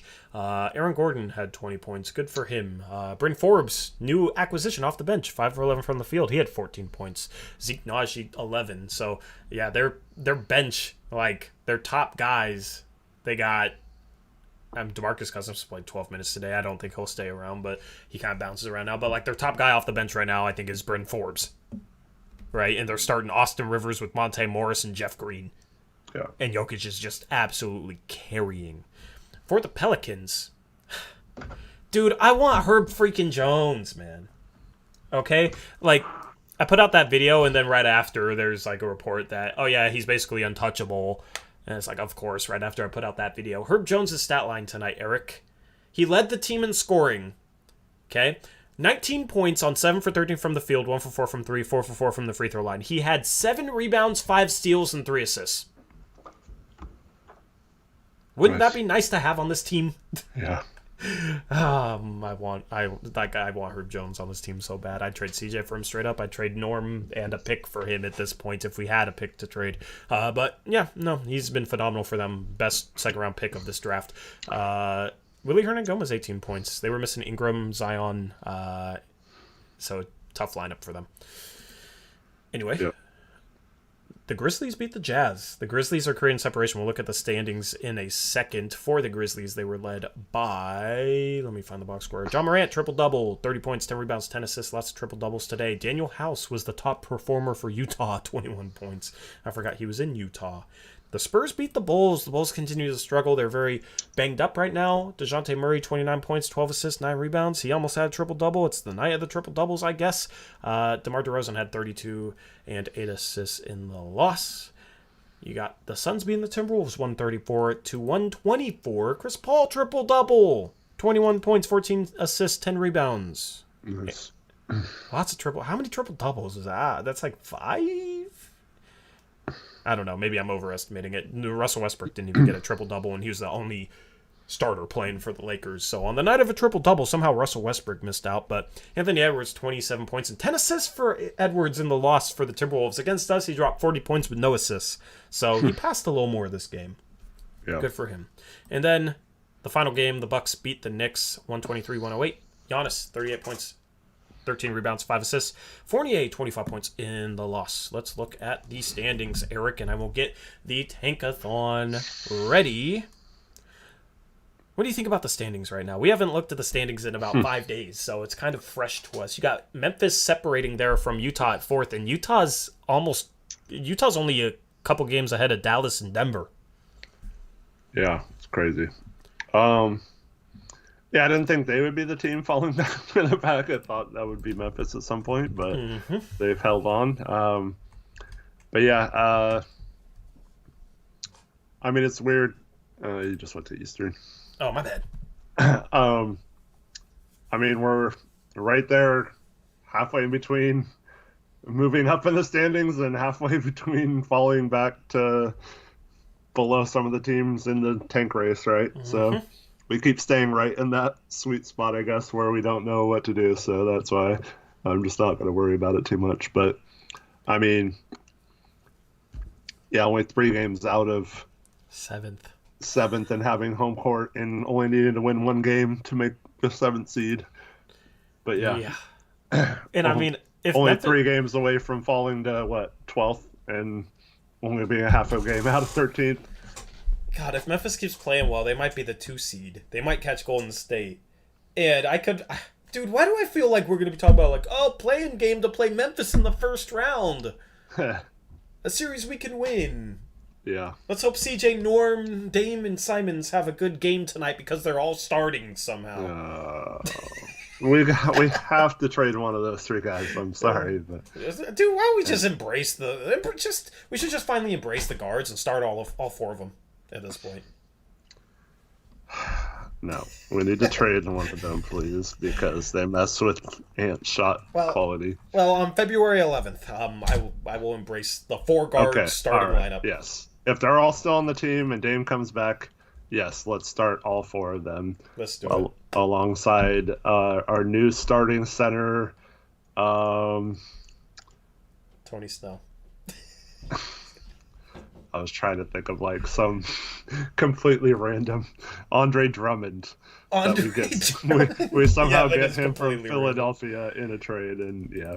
That's extremely random. Andre Drummond. I mean, he finishes... or we go full Rockets and just start Rocco at center because we didn't trade him either, and yeah, there we go. Yeah, Rocco can reenact that, and then he'll be like, no, I did this before, it didn't work, I'm tired of this. He leaves in the offseason, no matter what. Fire Billups and bring in D'Antoni like we should have, man. Oh, God, man. That is a joke for anyone who do not take that seriously. Don't clip that. Do not clip that. Yeah. Somebody's going to clip it. Yeah. Yeah, that's going to happen. San Antonio. Hassan Whiteside, yeah, that's perfect. San Antonio is 2.5 games worse than Portland. That's would be the next rung on the tank ladder for Portland. They're a 1.5 games ahead of New York. Portland right now would have a 20.3% chance of the top 4 and a 4.5% chance of the number 1 overall pick. We're going to simulate this as always, and then we're going to slowly scroll up. We got... Wow, Eric, another 14 jumping into the top 4. That's the 3rd time it's happened since we started doing this about a month ago. It's not supposed to be that likely. So, yeah, that's Toronto, actually. Toronto was the 14th team, so they're top 4. Let's see here. Portland gets screwed in this lottery sim. They were 9th. They fall to 11th. Another team moves up above them. That was... I don't know who that was. Why are we doing this, man? This sucks. This was your idea. I'm kidding. This was Eric's idea. And it's pressing the button and getting us horrible results. I blame Tankathon's algorithm, man. They're biased against the Blazers, just like the NBA. Anyway, we're going to slowly scroll up to... Detroit gets screwed again, and Orlando gets screwed again. That's been a common theme in this. Let's reveal the top 4. Let's see if Toronto jumped up even higher. 4th, you got New York, which was the team below us.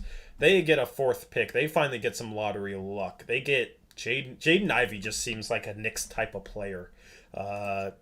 3rd, Toronto would get... Dude, Chet would be perfect in Toronto. Oh my goodness, Chet would be perfect in Toronto. Yeah. That would be something. Just too bad they, didn't find a way to get Jalen Suggs at the 4th overall pick, because I want to see Suggs play with Chet Holmgren. I might get a chance in Orlando, actually. That would be cool, except I hate... Orlando is the most boring team in the league. So who's... OKC is one of the top... OKC, who's the other team? Houston. OKC and Houston. The two taking teams in the West. OKC and Houston. Yeah, I mean, I don't want those 2 teams to have luck, considering all the future draft picks they have that are unprotected. They could be dynasties 10 years from now. Let's just fingers crossed this isn't the case. Anyway, that is the Tankathon sim. Hopefully you enjoyed that episode of the Tankathon sim. Let's move on to the Eastern Conference. Eric, Miami is now alone in 1st. Good for them. Chicago's still hanging on to 2nd. Cleveland. Really? Look at Cleveland, man. Round of applause for the Cleveland Cavaliers. They're in 3rd. They 30-19, half a game ahead of Brooklyn, Philadelphia, and Milwaukee, who are tied 4th through 6th. You got Atlanta pushing back up in the race. They've surpassed New York. They're tied for 10th with Washington, only a game back of 8th place Boston. So Atlanta's kind of reinserted themselves into the race there. Washington has fallen off after a hot start. Toronto has been back and forth. Boston has been back and forth. Any thoughts you have on the East? Still, man, outside of the bottom 3, I could see anything happening. That's crazy. It's going to be really interesting to see. I'm assuming teams like Charlotte, who haven't had a lot of playoff success in their franchise, will probably make a run for making sure they make the playoffs and maybe escape the play-in games. The teams ahead of them will probably all make some moves to solidify staying on those spots.